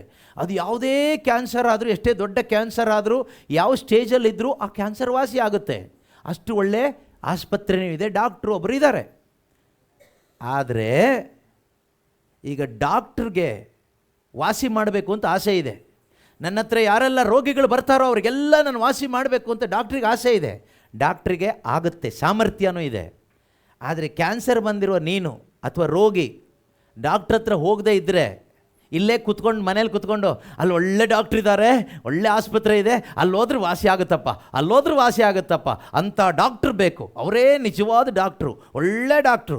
ಕ್ಯಾನ್ಸರ್ ರೋಗ ಅಂದರೆ ಅವ್ರಿಗೇನೂ ಅಲ್ಲ, ಭಾಳ ಸುಲಭವಾಗಿ ವಾಸಿ ಮಾಡ್ತಾರೆ ಅಂತ ಮನೇಲಿ ಕೂತ್ಕೊಂಡು ಊಟ ಮಾಡಿಕೊಂಡು ಮೊಬೈಲ್ ಫೋನ್ ನೋಡ್ಕೊಂಡು ಕೂತ್ಕೊಂಡ್ರೆ ಕ್ಯಾನ್ಸರ್ ವಾಸಿ ಆಗಲ್ಲ, ಕ್ಯಾನ್ಸರಿಂದ ನೀನು ಸತ್ತೋಗ್ತೀಯ. ಅದೇ ಥರ ಏಸು ಒಳ್ಳೆ ದೇವರಪ್ಪ, ಏಸು ಒಳ್ಳೆಯವರಪ್ಪ, ಏಸು ಸರ್ವಶಕ್ತರಪ್ಪ ಅಂತ ನೀನು ಕೂತ್ಕೊಂಡು ಮನೇಲಿ ಹೇಳ್ಕೊಂಡು ಇಷ್ಟ ಬಂದಂಗೆ ಬದುಕೊಂಡು ಇದ್ದರೆ ನಿನ್ನ ಆತ್ಮಕ್ಕೆ ರಕ್ಷಣೆ ಸಿಗಲ್ಲ. ದೇವರು ರಕ್ಷಕನೇ, ಯೇಸುವೇ ರಕ್ಷಕ. ಅವರಿಂದ ನಮಗೆ ಬಿಡುಗಡೆ ಕೊಡಲಿಕ್ಕಾಗುತ್ತೆ, ಅವರಿಗೆ ಮಾತ್ರನೇ ಬಿಡುಗಡೆ ಕೊಡಲಿಕ್ಕಾಗೋದು. ಆದರೆ ನನಗೆ ನಂಬಿಕೆ ಇರಬೇಕು. ನಾನು ನಂಬಿಕೆ ಇಟ್ಟು, ಹೌದು ನೀನು ಬಿಡುಗಡೆ ಕೊಡಲು ಶಕ್ತನಾಗಿದ್ದೀಯಪ್ಪ ಎಂದು ನಾನು ಶರಣಾಗ್ತಾ ಇದ್ದೀನಿ ಎಂದು ಯಾವ ರೀತಿ ಈ ಕ್ಯಾನ್ಸರ್ ರೋಗಿ ಡಾಕ್ಟ್ರ್ ಹತ್ರ ಬಂದು ಡಾಕ್ಟ್ರೇ ಅಂತ ಬರ್ತಾನೋ, ಬಂದವನಿಗೆ ಡಾಕ್ಟ್ರು ಸೌಖ್ಯ ಕೊಡ್ತಾನೋ, ಅದೇ ರೀತಿಯಲ್ಲಿ ಯೇಸುವೇ ನಿನ್ನಿಂದ ಸಾಧ್ಯ, ನನಗಿದು ಬೇಕಪ್ಪ ಎಂದು ನೀನು ಬಯಸಿ ಬರುವಾಗ ಅವರು ಕೊಡ್ತಾರೆ. ಅದಲ್ಲದೆ ನೀನು ಒಳ್ಳೆಯ ದೇವರು, ನಿನ್ನಿಂದ ಎಲ್ಲ ಸಾಧ್ಯ ಹಾಡ್ತೀವಲ್ವ, ಒಳ್ಳೆಯ ದೇವರು ನೀನು, ಸಾಧ್ಯವೋ ಎಲ್ಲ ಸಾಧ್ಯವೋ, ನಿನ್ನಿಂದ ಎಲ್ಲ ಸಾಧ್ಯ. ಹಾಡಿದ ತಕ್ಷಣ ಏನು ಮಾವಿನಕಾಯಿ ಉದುರಲ್ಲ, ನೀನು ಹಾಡ್ಕೊಂಡೇ ಇರು. ಬೆಳಗ್ಗೆ ಹಾಡಿದ್ರಿ, ಏನು ಹಾಡಿದ್ರಿ? ಅಂತ್ಯಕಾಲ ಅಭಿಷೇಕ ಸಕಲ ಜನರ ಮೇಲೆ. ಎಷ್ಟು ಜನರ ಮೇಲೆ ಬಂದು ಇಳಿದಿತ್ತು? ಕೈ ಎತ್ತಿ ನೋಡೋಣ. ಅಂತ್ಯಕಾಲದ ಅಭಿಷೇಕ, ಪವಿತ್ರಾತ್ಮನ ಶಕ್ತಿ ಸಕಲ ಜನರ ಮೇಲೆ ಅಂತ ನೀವೇ ಹಾಡಿದ್ರಿ. ನಿಮಗೆ ಹಾಡಲಿಕ್ಕೆ ನಾವು ಹೆಲ್ಪ್ ಮಾಡಿದ್ದೀವಿ ಅಷ್ಟೇ, ಹಾಡಿದವ್ರು ನೀವೇ ಅಲ್ವಾ? ಕೈ ತಟ್ಟಿದವರೆಲ್ಲ ಯಾರು? ನೀವೇ. ಬಂತ ಅಭಿಷೇಕ? ಹಾಗೆಲ್ಲ ಹಾಡಿ ಬರಂಗಿದ್ದಿದ್ರೆ ಎಲ್ಲರೂ ಹೋಗಿ ಇಸ್ಕೊಬಿಡ್ತಾ ಇದ್ರು. ದೇವ್ರು ಆ ರೀತಿ, ದೇವ್ರು ನಮ್ಮ ಥರ ದಡ್ಡ ಅಂತ ತಿಳ್ಕೊಂಡಿದ್ದೀರಾ? ದೇವ್ರು ಯಾವುದು ಡ್ರಾಮಾ ಕಂಪ್ನಿ ಇಟ್ಕೊಂಡಿಲ್ಲ, ದೇವ್ರ ನಾಟಕ ಕಂಪ್ನಿ ಇಟ್ಟಿಲ್ಲ. ದೇವರು ಸತ್ಯವಂತರು, ನೀತಿವಂತರು, ನ್ಯಾಯವಂತರು. ಅವ್ರ ಕೆಲಸಗಳೆಲ್ಲವೂ ನೀತಿಯ ಕೆಲಸಗಳು, ನ್ಯಾಯವಾದ ಕೆಲಸಗಳು, ಸತ್ಯವಾದ ಕೆಲಸಗಳು, ಪುಂಡಾಟಿಕೆ ಅಲ್ಲ. ಡ್ರಾಮಾ ಕಂಪ್ನಿ ಇಟ್ಕೊಂಡಿಲ್ಲ ದೇವರು. ಗುಬ್ಬಿ ವೀರಣ್ಣ ನಾಟಕ ಕಂಪ್ನಿ ಅಂತ ಒಂದಿದೆ ಬೆಂಗಳೂರಲ್ಲಿ, ಕೇಳಿದ್ದೀರಾ? ಕೇಳಿದ್ದೀರಿ. ಆ ಥರ ಯಾವುದು ಕಂಪ್ನಿ ಯೇಸು ಸ್ವಾಮಿ ಇಟ್ಕೊಂಡಿಲ್ಲ. ಕರಿಸ್ಮ್ಯಾಟಿಕ್ ಅವ್ರು ಇಟ್ಕೊಂಡಿದ್ದೀವಿ, ಇವತ್ತು ಅನೇಕ ಪ್ರೇಯರ್ ಅವ್ರು ಇಟ್ಕೊಂಡಿದ್ದೀವಿ ನಾಟಕ ಕಂಪ್ನಿ. ಇದು ಯಾವುದು ಕೆಲಸಕ್ಕೆ ಬರಲ್ಲ. ಹಾಗಾದ್ರೆ ಈಗ ಏನು ಮಾಡಬೇಕು? ಹಾಡಿದ್ರು ತಪ್ಪು, ಕುಣಿದ್ರು ತಪ್ಪು ಅಲ್ವಾ, ಕೈ ತಟ್ಟಿದ್ರು ತಪ್ಪು, ಸಭೆಗೆ ಬಂದರೂ ತಪ್ಪು. ಈಗ ನಾವೇನು ಮಾಡಬೇಕು? ನಾನು ಹೇಳ್ತಾ ಇರೋದು ಸರಿಯಾಗಿ ಕೇಳಿಸ್ಕೊಳ್ಳಿ, ಅರ್ಥ ಆಗುತ್ತೆ ನಿಮಗೆ. ತಪ್ಪಲ್ಲ ಹೇಳ್ತಾ ಇರೋದು, ಸರಿಯಾಗಿ ಹೇಳ್ತಾ ಇದ್ದೀನಿ. ನೀವು ಈ ಥರ ಎಲ್ಲ ಮಾಡೋದ್ರಿಂದ ಏನು ಕೆಲಸ ಆಗೋದಿಲ್ಲ. ಕೇಳಿಸಿಕೊಳ್ಳುವ ದೇವರ ವಾಕ್ಯಕ್ಕೆ ನಿನ್ನ ಮನಸ್ಸನ್ನು, ನಿನ್ನ ಹೃದಯವನ್ನು, ಮೈಂಡನ್ನು ಸ್ವಲ್ಪ ಕೊಡಬೇಕು. ಈ ಕಡೆ ನಿನ್ನ ಮೈಂಡ್ ಕೊಡಬೇಕು. ನಿನಗೆ ಹಸು ಆದರೆ ಏನು ಮಾಡ್ತೀಯಪ್ಪ? ಒಳ್ಳೆ ಊಟ ಇದೆ ಆ ಹೋಟ್ಲಲ್ಲಿ ನಿಂತು ಇಲ್ಲಿ ಕೂತ್ಕೊಂಡ್ರೆ ಹೊಟ್ಟೆ ತುಂಬುತ್ತಾ? ನಮ್ಮ ಮನೆಯಲ್ಲಿ ನಮ್ಮಮ್ಮ ಒಳ್ಳೆ ಅಡುಗೆ ಮಾಡಿದ್ದಾಳೆ, ಬಿರಿಯಾನಿ ಮಾಡಿದ್ದಾಳೆ ಅಂತ ಇಲ್ಲಿ ಕೂತ್ಕೊಂಡ್ರೆ ಬಿರಿಯಾನಿ ತಿನ್ನೋಕ್ಕಾಗತ್ತಾ? ಹೋಗಬೇಕು, ಕೈ ತೊಳ್ಕೊಬೇಕು, ಪ್ಲೇಟ್ಗೆ ಹಾಕೋಬೇಕು, ತಿನ್ನಬೇಕು, ಆಗ ಹೊಟ್ಟೆ ತುಂಬುತ್ತೆ. ಯೇಸು ಒಳ್ಳೆ ದೇವರಪ್ಪ, ಅಭಿಷೇಕ ಬರಲಿ ಬರಲಿ ಬರಲಿ ಬರಲಿ ಅಂದರೆ ಏನೂ ಬರಲ್ಲ. ಏನೋ ಸ್ವಲ್ಪ ಕೂಗಿ BP ಸ್ವಲ್ಪ ರೈಸ್ ಆಗಿ ಬ್ಲಡ್ ಪ್ರೆಷರೆಲ್ಲ ಹೆಚ್ಚು ಕಡಿಮೆ ಆಗಿ ಕೆಳಗೆ ಬೀಳ್ಬೋದು. ನಾವು ತಿಳ್ಕೊಬೇಕು ಅಭಿಷೇಕದಿಂದ ಬಿದ್ದಿದ್ದಾನೆ ಅಂತ. ಅಭಿಷೇಕದಿಂದ ಅಲ್ಲ, ಅದು ಬೇರೆ ಥರ ಬಿದ್ದಿರೋದು. ಯಾವಾಗ ಗೊತ್ತಾಗುತ್ತೆ? ಎದ್ದ ಮೇಲೆ ಗೊತ್ತಾಗುತ್ತೆ. ಎದ್ದು 3 ದಿನ ಆದಮೇಲೆ ಗೊತ್ತಾಗುತ್ತೆ ಅಭಿಷೇಕದಲ್ಲಿ ಬಿದ್ದಿದ್ದಾನೋ ಬೇರೆ ಯಾವುದಕ್ಕೋ ಬಿದ್ದಿದ್ದಾನೋ ಅಂತ. 3 ದಿನ ಆದಮೇಲೆ ಹೇಗೆ ಗೊತ್ತಾಗುತ್ತೆ? ಅಭಿಷೇಕದಲ್ಲಿ ಬಿದ್ದವನಾದರೆ ಅವನು ಎದ್ದು ಹೋಗಿ ಈ ಬೈಬಲ್ನಲ್ಲಿರ್ತಕ್ಕಂಥ ವಾಕ್ಯವನ್ನು ಸಾರ್ತಾನೆ. ದೇವರ ಮಹಿಮೆಗಾಗಿ ಬದುಕ್ತಾನೆ. ಮನೆಗೆ ಹೋದ ಮೇಲೆ ನಿನ್ನ ಮೇಲೆ ನಿಜವಾಗ್ಲೂ ದೇವರಾತ್ಮನ ಅಭಿಷೇಕ ಬಂದಿದ್ದೇ ಆದರೆ ಆ ಅಭಿಷೇಕದಲ್ಲಿ ಹೋಗಿ ಮನೇಲಿರ್ತಕ್ಕಂಥ ಎಲ್ಲ ಮೂಕ ವಿಗ್ರಹಗಳನ್ನ ಎತ್ತಿ ಮೂಟೆ ಕಟ್ಟಿ ಬಿಸಾಡ್ತೀಯ, ಸುಟ್ಟಾಕ್ತೀಯ. ಯಾವುದೇ ವಿಗ್ರಹ ಆರಾಧನೆ ಮಾಡಲಿಕ್ಕೆ ಹೋಗಲ್ಲ. ನಿನ್ನ ಒಳಗಡೆ ಒಂದು ವಿಶೇಷವಾದ ಧೈರ್ಯ ಬರ್ತದೆ. ಪರಿಶುದ್ಧಾತ್ಮ ಒಂದು ವಿಶೇಷವಾದ ಧೈರ್ಯ ಕೊಡ್ತಾರೆ. ಇಲ್ಲಾಂದರೆ ಅಡ್ಜಸ್ಟ್ಮೆಂಟ್ ಮಾಡಿಕೊಂಡು ಕೆಲವರು ಇರ್ತಾರೆ. ಏನಂತ, ಯೇಸು ಸ್ವಾಮಿಗೆ ಒಂದು ಗುಡಿ, ಇನ್ನೊಬ್ಬನಿಗೆ ಇನ್ನೊಂದು ಗುಡಿ, ಇನ್ನೊಬ್ಬನಿಗೆ ಇನ್ನೊಂದು ಗುಡಿ, 3 ಗುಡಿ. ಕೆಲವರು ದೇವ್ರ ಮನೆ ಅಂತ, ಕೆಲವ್ರ ಮನೆಯಲ್ಲೇ ದೇವ್ರ ಮನೆ ಅಂತ ಒಂದು ರೂಮ್ ಮಾಡಿರ್ತಾರೆ. ಅದರಲ್ಲೇ ಡಿವೈಡ್ ಮಾಡಿರ್ತಾರೆ. ಇಲ್ಲೊಂದು 4 ಫೋಟೋ, ಅಲ್ಲೊಂದು 4 ಇನ್ನೊಂದು ಫೋಟೋಗಳಲ್ಲಿ ದೇವ್ರನ್ನ ಹುಡುಕೋದು. ಪ್ರೀತಿಯ ಸಹೋದರ ಸಹೋದರರೇ, ದೇವರು ಆತ್ಮಸ್ವರೂಪಿ, ದೇವರು ಫೋಟೋ ಸ್ವರೂಪಿ ಅಲ್ಲ. ಫೋಟೋ ಎಲ್ಲ ನಮಗೆ ನಿಮಗೆ ಮನುಷ್ಯರಿಗೆ. ದೇವರು ಆತ್ಮಸ್ವರೂಪಿ, ಸರ್ವಶಕ್ತನಾದ ದೇವರು ಫೋಟೋ ಹೆಂಗೆ ತೆಗಿತೀರ ನೀವು? ಈ ಭೂಮಿಯನ್ನು ಸೃಷ್ಟಿ ಮಾಡಿದ್ದು ಯಾರು? ಭೂಮಿಯಲ್ಲಿ ಎಷ್ಟು ಗ್ರಹಗಳಿದೆ, ಎಷ್ಟು ಗ್ರಹಗಳು, ಉಪಗ್ರಹಗಳು, ನಕ್ಷತ್ರಗಳು ಇದೆ. ಪ್ಲ್ಯಾನೆಟ್ ಅಂತ ಹೇಳ್ತೀವಲ್ಲ, ಎಷ್ಟಿದೆ ಪ್ಲ್ಯಾನೆಟ್? ಓಕೆ ಬಿಡಿ. ಈ ನಕ್ಷತ್ರಗಳಿದೆಯಾ? ಕಾಣಿಸುತ್ತಾ? ನಕ್ಷತ್ರದ ಫೋಟೋ ತೆಗೀರಿ ನೋಡೋಣ. ನೀವಿಲ್ಲಿ ಯಾವುದೋ ಟ್ಯೂಬ್ಲೈಟ್ ಥರದೊಂದು ಫೋಟೋ ತಗೊಬರ್ತೀರಿ, ಅದಲ್ಲ. ಅಲ್ಲಿ ಹೋದ್ರೆ ಸುಟ್ಟೋಗ್ಬಿಡ್ತೀರಾ. ನಕ್ಷತ್ರದ ಫೋಟೋ ತೆಗಿಯೋಕ್ಕೆ ಯಾರಿಗೂ ಆಗಲ್ಲ. ಸೂರ್ಯನ ಫೋಟೋ ತೆಗಿತೀರಾ? ಸೂರ್ಯನ ಫೋಟೋನೇ ನಿಮ್ಮ ಕ್ಯಾಮ್ರಾದಲ್ಲಿ ಸಿಗೋದಿಲ್ಲ, ನಕ್ಷತ್ರದ ಫೋಟೋ ಸಿಗೋದಿಲ್ಲ. ಇನ್ನು ಕೋಟಿ ಸೂರ್ಯನನ್ನು ಸೃಷ್ಟಿ ಮಾಡಿದಂತಹ ಕೋಟಿ ಸೂರ್ಯನಿಗಿಂತಲೂ ಪ್ರಕಾಶವುಳ್ಳ ದೇವರ ಫೋಟೋ ಯಾವ ಕ್ಯಾಮ್ರಾದಲ್ಲಿ ತೊಗೊಂಡು ಬರ್ತೀಯ? ಎಲ್ಲಿ ನೇತಾಕ್ತೀಯ? ಎಂಥ ಮೂರ್ಖತನ ಅಲ್ವಾ? ಪರಿಶುದ್ಧಾತ್ಮರನ್ನ ಬೈಬಲ್ನಲ್ಲಿ ಗಾಳಿಗೆ ಹೋಲಿಸಿದ್ದಾರೆ, ಆದರೆ ಪವಿತ್ರಾತ್ಮರು ಗಾಳಿ ಅಲ್ಲ, ಗಾಳಿಗೆ ಹೋಲಿಸಿದ್ದಾರೆ ನಮಗೆ ಅರ್ಥ ಆಗಲಿಕ್ಕೆ, ಅದರ ವಿಶೇಷತೆ ಅರ್ಥ ಮಾಡಿಕೊಂಡು ದೇವರಾತ್ಮನ ವಿಶೇಷತೆ ನಾವು ತಿಳ್ಕೊಳ್ಳಿಕ್ಕೆ. ಎಷ್ಟು ಜನ ಗಾಳಿದ ಫೋಟೋ ತಗೊಂಡು ಬರ್ತೀರಿ ನೋಡೋಣ. ದೇವರು ಸೃಷ್ಟಿ ಮಾಡಿದ ಸೃಷ್ಟಿ ಗಾಳಿ. ಈ ಗಾಳಿ ಫೋಟೋನೇ ನಿಮ್ಮ ಕ್ಯಾಮ್ರಾದಲ್ಲಿ ಹಿಡಿಯೋಕ್ಕಾಗಲ್ಲ, ತಗೊಂಡು ಬರೋಕ್ಕಾಗಲ್ಲ. ಬುದ್ಧಿವಂತರಿದ್ದರೆ ಟ್ರೈ ಮಾಡಿ, ನಾಳೆಯಿಂದ ಗಾಳಿದ ಫೋಟೋ ತಗೊಂಡು ಬನ್ನಿ, ನಾನು ನೋಡ್ತೀನಿ ಅದು ಹೆಂಗಿರುತ್ತೆ ಗಾಳಿ ಅಂತ. ನೀವು ಉಸಿರಾಡ್ತೀರಲ್ಲ ಗಾಳಿ, ಫೋಟೋ ತೆಗೀರಿ, ಕ್ಯಾಮ್ರಾ ಇಟ್ಕೊಳ್ಳಿ ಅಂತ ಊದಿ ಕ್ಲಿಕ್ ಮಾಡಿ. ಅದು ಯಾವ ಕ್ಯಾಮ್ರಾದಲ್ಲಿ ಗಾಳಿದ ಫೋಟೋ ಬರುತ್ತೋ ನಾನು ನೋಡ್ತೀನಿ. ನಿಮ್ಮ ವಿಜ್ಞಾನವನ್ನೆಲ್ಲ ಉಪಯೋಗಿಸಿ, ತಂತ್ರಜ್ಞಾನವನ್ನೆಲ್ಲ ಉಪಯೋಗಿಸಿ ಗಾಳಿದ ಫೋಟೋ ತಗೊಂಡು ಬನ್ನಿ. ಗಾಳಿ ಥರದ್ದೇನೋ ತರಬೇಡಿ, ದೇವ್ರ ಥರದ್ದು ಸುಮಾರು ಫೋಟೋಗಳು ಬರುತ್ತೆ, ಅದು ಬೇಡ ನಮಗೆ. ದೇವ್ರದ್ದೇ ಫೋಟೋ ತಗೊಂಡು ಬನ್ನಿ ನೋಡೋಣ. ತರೋಕ್ಕಾಗಲ್ಲ, ಯಾಕೆಂದರೆ ಸೃಷ್ಟಿಯನ್ನೇ ಇನ್ನೂ ಕೂಡ ನಮಗೆ ಕ್ಯಾಮ್ರಾದಲ್ಲಿ ಕ್ಯಾಪ್ಚರ್ ಮಾಡೋಕ್ಕಾಗಲ್ಲ. ಇನ್ನು ಸೃಷ್ಟಿಕರ್ತನನ್ನು ಕ್ಯಾಪ್ಚರ್ ಮಾಡ್ತೀನಿ ಅಂದರೆ ಮೂರ್ಖತನ ಅಲ್ವಾ? ಇರಲಿ, ಯಾಕೆ ನಾವು ಈ ಕೆಲಸ ಮಾಡ್ತೀವಿ ಅಂದರೆ ನಮ್ಮಲ್ಲಿ ಈ ದೇವರಾತ್ಮನ ಶಕ್ತಿ ಇಲ್ಲ. ಮೊದಲನೇದಾಗಿ ನಾನು ಹೇಳಿದೆ, ಈ ಲೋಕದಲ್ಲಿ ಪ್ರತಿಯೊಬ್ಬ ಮನುಷ್ಯನಿಗೂ ಮೊದಲನೇದಾಗಿ ಬೇಕಾಗಿರೋದು ಪವಿತ್ರ ಆತ್ಮ.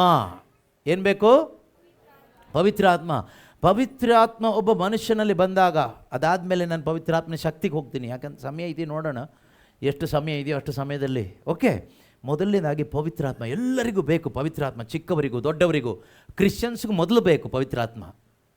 ಇವತ್ತು ಕ್ರಿಶ್ಚಿಯನ್ಸ್ ಎಲ್ಲ ಹೇಗಿದ್ದೀವಿ ಗೊತ್ತಾ? ನಾವು ಪವಿತ್ರಾತ್ಮ ಇರೋರ ಥರ ಇದ್ದೀವಿ, ಆದರೆ ಪವಿತ್ರಾತ್ಮ ಇಲ್ಲ, ಡಮ್ಮಿಗಳು. ಒಳಗಡೆ ಪವಿತ್ರಾತ್ಮ ಇರೋರ ಥರ ಇದ್ದೀವಿ. ನಾವು ಕೈ ತಟ್ಟೋದು, ಹಾಡೋದು, ಕುಣಿಯೋದು ಎಲ್ಲ ನೋಡಿಬಿಟ್ರೆ ನಿಜವಾಗಲೂ ಪವಿತ್ರಾತ್ಮ ಇವರಲ್ಲಿ ಇದ್ದಾರೆ ಅಂತ ತಿಳ್ಕೊಬೇಕು. ಆದರೆ ನಮ್ಮಲ್ಲಿ ಎಷ್ಟೋ ಡಮ್ಮಿ ಪೀಸ್ಗಳಿದ್ದಾವೆ, ಯಾವುದ್ಯಾವುದೋ ಆತ್ಮ ಸೇರ್ಕೊಬಿಟ್ಟಿದೆ ಒಳಗಡೆ. ಪವಿತ್ರಾತ್ಮ ಒಬ್ಬ ಮನುಷ್ಯನ ಒಳಗೆ ಸೇರಿದಾಗ ಅಥವಾ ಬಂದಾಗ, ಅವನ ಹೃದಯದೊಳಗಡೆ ಬಂದಾಗ ಆಗುವಂಥ ಬದಲಾವಣೆ, ಮೊದಲನೇದಾಗಿ ಅವನ ಆತ್ಮದಲ್ಲಿ ಬದಲಾವಣೆ ಆಗ್ತದೆ. ಎಲ್ಲಿ ಬದಲಾವಣೆ ಆಗ್ತದೆ? ಶರೀರದಲ್ಲಿ ಬದಲಾವಣೆ ಆಗಲ್ಲ, ಆತ್ಮದಲ್ಲಿ ಬದಲಾವಣೆ ಆಗ್ತದೆ. ಯಾವ ರೀತಿ ಬದಲಾವಣೆ ಆಗ್ತದೆ ಅಂದರೆ ನಾವು ವಾಕ್ಯದ ಮುಖಾಂತರನೇ ತಿಳ್ಕೋಬೇಕು. ಒಬ್ಬ ಮನುಷ್ಯನಲ್ಲಿ ಪವಿತ್ರ ಆತ್ಮನು ಬಂದಾಗ ಮೊಟ್ಟ ಮೊದಲನೇ ಬದಲಾವಣೆ ಏನು ಕೇಳಿದರೆ, ಫಸ್ಟ್ ಚೇಂಜ್. ದೇವರ ಆತ್ಮನು ಒಬ್ಬ ಮನುಷ್ಯನ ಒಳಗಡೆ ಬಂದಾಗ ಮೊದಲನೇ ಚೇಂಜ್ ಏನು ಕೇಳಿದರೆ, ಅವನ ಒಳಗಡೆ ಜೀವ ಬರುತ್ತೆ. ಏನು ಬರುತ್ತೆ? ಅಲ್ಲಿವರೆಗೂ ಏನಿರುತ್ತೆ ಒಳಗಡೆ? ಹೆಣ ಇರುತ್ತೆ. ಏನಿರುತ್ತೆ? ಹೆಣ. ಊಟ ಮಾಡ್ತೀವಿ, ಶರೀರದಲ್ಲಿ ಊಟ ಮಾಡ್ತೀವಿ, ಕೆಲಸ ಮಾಡ್ತೀವಿ, ಚರ್ಚಿಗೆ ಹೋಗ್ತೀವಿ, ಕೈ ತಟ್ತೀವಿ, ಎಲ್ಲ ಮಾಡ್ತೀವಿ. ಆದರೆ ಪವಿತ್ರಾತ್ಮ ಇಲ್ಲದ ಒಬ್ಬ ಮನುಷ್ಯನ ಒಳಗೆ ಏನಿರುತ್ತೆ ಕೇಳಿದರೆ ಮರಣ. ಏನಿರುತ್ತೆ?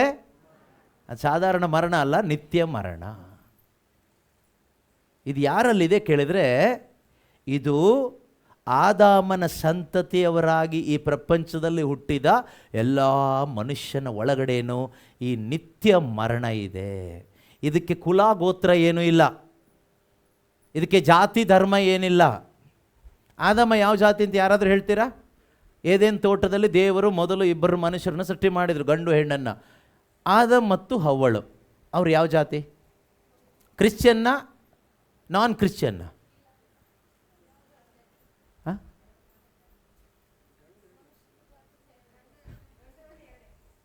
ಅಷ್ಟೇ ಅಲ್ವಾ?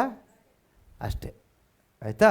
ಗಂಡು ಹೆಣ್ಣು, ಸ್ತ್ರೀ ಪುರುಷ, ಯಾವುದು ಜಾತಿ ಇಲ್ಲ, ಧರ್ಮ ಇಲ್ಲ, ಡಿನಾಮಿನೇಷನ್ ಇಲ್ಲ, ಏನೂ ಇಲ್ಲ, ಬ್ಯಾಪ್ಟಿಸಮ್ ಇಲ್ಲ, ಏನು ಮಾಡಿಲ್ಲ, ನಾರ್ಮಲ್ ಮನುಷ್ಯರಾಗಿ ಇದ್ದರು. ಅಲ್ಲಿಂದ ಬಂದಿದ್ದು ಯಾವುದು? ಅವರು ಪಾಪ ಮಾಡಿದ ಮೇಲೆ ಶುರುವಾಯಿತು ಜಾತಿ ಧರ್ಮ ಪಂಗಡ ವಿಂಗಡ, ಅದು ಇದು ಹಾಳು ಮೂಳು ಎಲ್ಲ ಬೇಡದೇ ಇರೋದೆಲ್ಲ ಸೇರ್ಕೊಬಿಟ್ಟಿದ್ದು ಆಮೇಲೆ.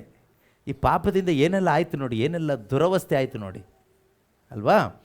ಇರಲಿ, ಈಗ ಅಲ್ಲಿಂದ ಬಂದ ಪ್ರತಿಯೊಬ್ಬರು, ಆದಾಮ ಮತ್ತು ಅವಳಿಂದ ಹುಟ್ಟುತ್ತಾ ಬಂದಂಥ ಪ್ರತಿಯೊಬ್ಬರಲ್ಲೂ ಏನಿದೆ? ಮರಣ ಇದೆ. ಅವರು ಪ್ರಾರಂಭದಲ್ಲಿ ಪಾಪ ಮಾಡಿ ಆ ಮರಣವನ್ನು ಆತ್ಮದಲ್ಲಿ ತೆಗೆದುಕೊಂಡ್ರು, ಆತ್ಮ ಸತ್ತೋಯ್ತು. ಪಾಪ ಮಾಡಿದ ಅದೇ ಕ್ಷಣ, ನಿನ್ನೆ ಪಾಪದ ಬಗ್ಗೆ ಹೇಳಿದೆ ನಾನು, ಏನು ಪಾಪ ಅಂದರೆ ಅಂತ. ಪಾಪ ಮಾಡಿದ ಅದೇ ಕ್ಷಣದಲ್ಲಿ ಅವರ ಆತ್ಮ ಸತ್ತು ಹೋಯಿತು, ಸಾವನ್ನು ಅನುಭವಿಸ್ತು, ಅಂದರೆ ದೇವರಿಂದ ದೂರ ಆಯಿತು. ಅಲ್ಲಿಂದ ಹುಟ್ಟಿದ ಪ್ರತಿಯೊಬ್ಬ ಆದಾಮನ ಸಂತತಿಯಾಗಿ ಯಾರೆಲ್ಲ ಹುಟ್ಟಿದಾರೋ ಮನುಷ್ಯರು ಈ ಪ್ರಪಂಚದಲ್ಲಿ ಎಲ್ಲ ಆತ್ಮದ ಒಳಗಡೆ ಸಾವನ್ನು ತೆಗೆದುಕೊಂಡು ಬಂದವರೇ. ಜೀವ ತೆಗೆದುಕೊಂಡು ಬಂದವರಲ್ಲ, ಸಾವನ್ನು ತೆಗೆದುಕೊಂಡು ಬಂದವರು. ಶರೀರದಲ್ಲಿ ಜೀವ ಇದೆ.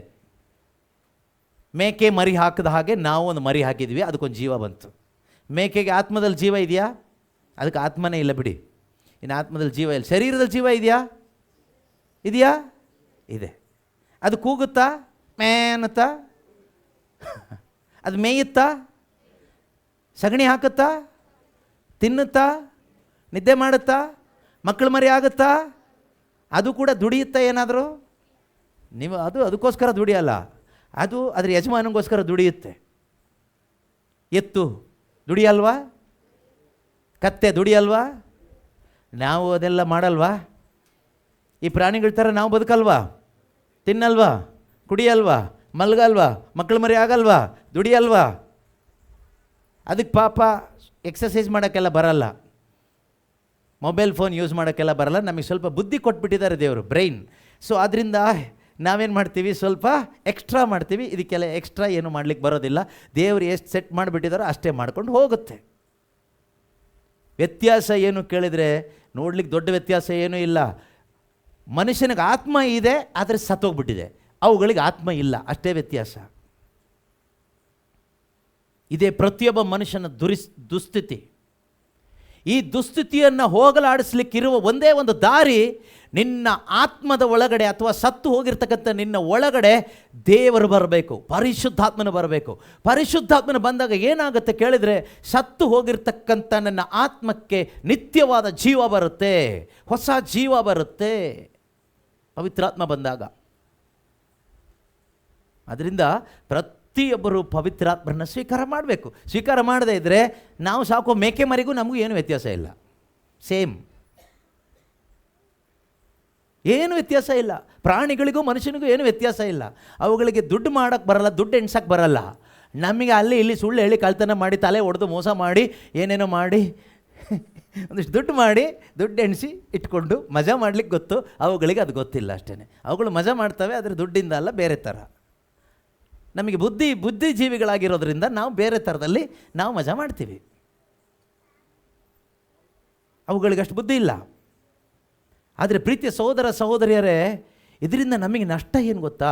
ನಮ್ಮ ಆತ್ಮ ಇದೆಯಲ್ವಾ, ಇದು ನಷ್ಟ ಆಗೋಗುತ್ತೆ. ಒಂದು ದಿನ ನಾವು ಶಾರೀರಿಕವಾಗಿ ಸತ್ತಾಗ ನಮ್ಮ ಆತ್ಮ ನರಕಕ್ಕೆ ಹೋಗ್ತದೆ, ನಿತ್ಯಾಗ್ನಿಗೆ ಹೋಗ್ತದೆ, ದೇವರ ಬಳಿಗೆ ಹೋಗಲ್ಲ. ಯಾಕಂದರೆ ದೇವರ ಸಂಬಂಧದಲ್ಲಿಲ್ಲ.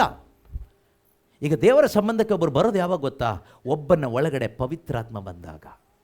ಪವಿತ್ರಾತ್ಮ ಬಂದಾಗ ಅವನ ಒಳಗಡೆ ಏನು ಬರುತ್ತೆ? ದೈವಿಕವಾದ ಜೀವ ಬರುತ್ತೆ. ಆಗ ಸಂತೋಷ ಆಗುತ್ತೆ, ಪರಮಾನಂದ ಆಗುತ್ತೆ. ಆ ಆನಂದ ವರ್ಣಿಸೋಕ್ಕಾಗಲ್ಲ. ಪರಿಶುದ್ಧಾತ್ಮನ ಒಬ್ಬನ ಒಳಗಡೆ ಬರುವಾಗ ಆಗುವಂಥ ಆನಂದ ಇದೆಯಲ್ವಾ, ಅದು ಮಹಾ ಆನಂದ, ಪರಮಾನಂದ.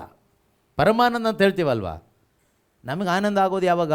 ಕಾಯಿಲೆ ವಾಸಿ ಆದಾಗ, ಕಿಡ್ನಿ ಸರಿ ಆದಾಗ, ಹಾರ್ಟ್ ಸರಿ ಆದಾಗ, ಅಥವಾ ದೆವ್ವ ಹೋದಾಗ ನಮಗೊಂದು ಆನಂದ ಆಗುತ್ತೆ. ಅದು ಪ್ರಯೋಜನ ಇಲ್ಲ. ಪರಿಶುದ್ಧಾತ್ಮನ ಬಂದಾಗ ನಿಮ್ಮಲ್ಲಿ ಎಷ್ಟು ಜನಕ್ಕೆ ಸಂತೋಷ ಆಗಿದೆ? ಕೈ ಎತ್ತದೇ ಬೇಡ. ಆದರೆ ನೀವು ಭಾಗ್ಯವಂತರು, ಆಗದೇ ಇದ್ದರೆ ನಿರ್ಭಾಗ್ಯರು. ಪವಿತ್ರಾತ್ಮರನ್ನ ಸ್ವೀಕಾರ ಮಾಡಬೇಕು. ಪವಿತ್ರಾತ್ಮರು ಬಂದಾಗ ಆನಂದ ಆಗುತ್ತಾ ಅನ್ನೋದಕ್ಕೆ ಒಂದು ಉದಾಹರಣೆ ನಿಮಗೆ ಹೇಳ್ತೀನಿ, ಅರ್ಥ ಆಗುತ್ತೆ. ಸರಿಯಾಗಿ ಕೇಳಿಸ್ಕೊಳ್ಳಿ. ಪ್ರಶ್ನೆ ಇರುತ್ತೆ ನಿಮಗೆ. ಈ ಕಡೆ ಇದ್ದ ಹುಡುಗರಿಗೆಲ್ಲ ಪ್ರಶ್ನೆ ಇರುತ್ತೆ, ಸರಿಯಾಗಿ ಕೇಳಿಸ್ಕೊಳ್ಳಿ. ನಿಮ್ಮ ಮನೆಯಲ್ಲಿ ಯಾರೋ ಒಬ್ಬರು ಸತ್ತೋಗ್ಬಿಟ್ರು, ನಿಮಗೆ ತುಂಬ ಇಷ್ಟ ಇರೋರೇ ಸತ್ತೋಗ್ಬಿಟ್ರು ಅಂತ ಇಟ್ಕೊಳ್ಳೋಣ. ಯಾರನ್ನೂ ಎಣಿಸ್ಕೋಬೇಡಿ ಮೈಂಡಲ್ಲಿ. ಯಾರೋ ಒಬ್ಬರು ನಿಮಗೆ ತುಂಬ ಇಷ್ಟ ಇರೋರು, ತುಂಬ ಪ್ರೀತಿ ಮಾಡೋ ಒಬ್ಬರು ಸತ್ತೋಗ್ಬಿಟ್ರು ಅಂತ ಇಟ್ಕೊಳ್ಳಿ. ಈಗ ಸತ್ತೋದ್ಮೇಲೆ, ಈಗ ಕೆಲವು ಕಡೆ ಎಲ್ಲ ದೂರದಲ್ಲಿದ್ದವ್ರು ಬಂದು ನೋಡೋ ತನಕ ಅವ್ರನ್ನ ಇದರಲ್ಲಿ ಹಾಕಿಡ್ತಾರಲ್ಲ, ಯಾವುದ್ರಲ್ಲಿ ಹೇಳಿ?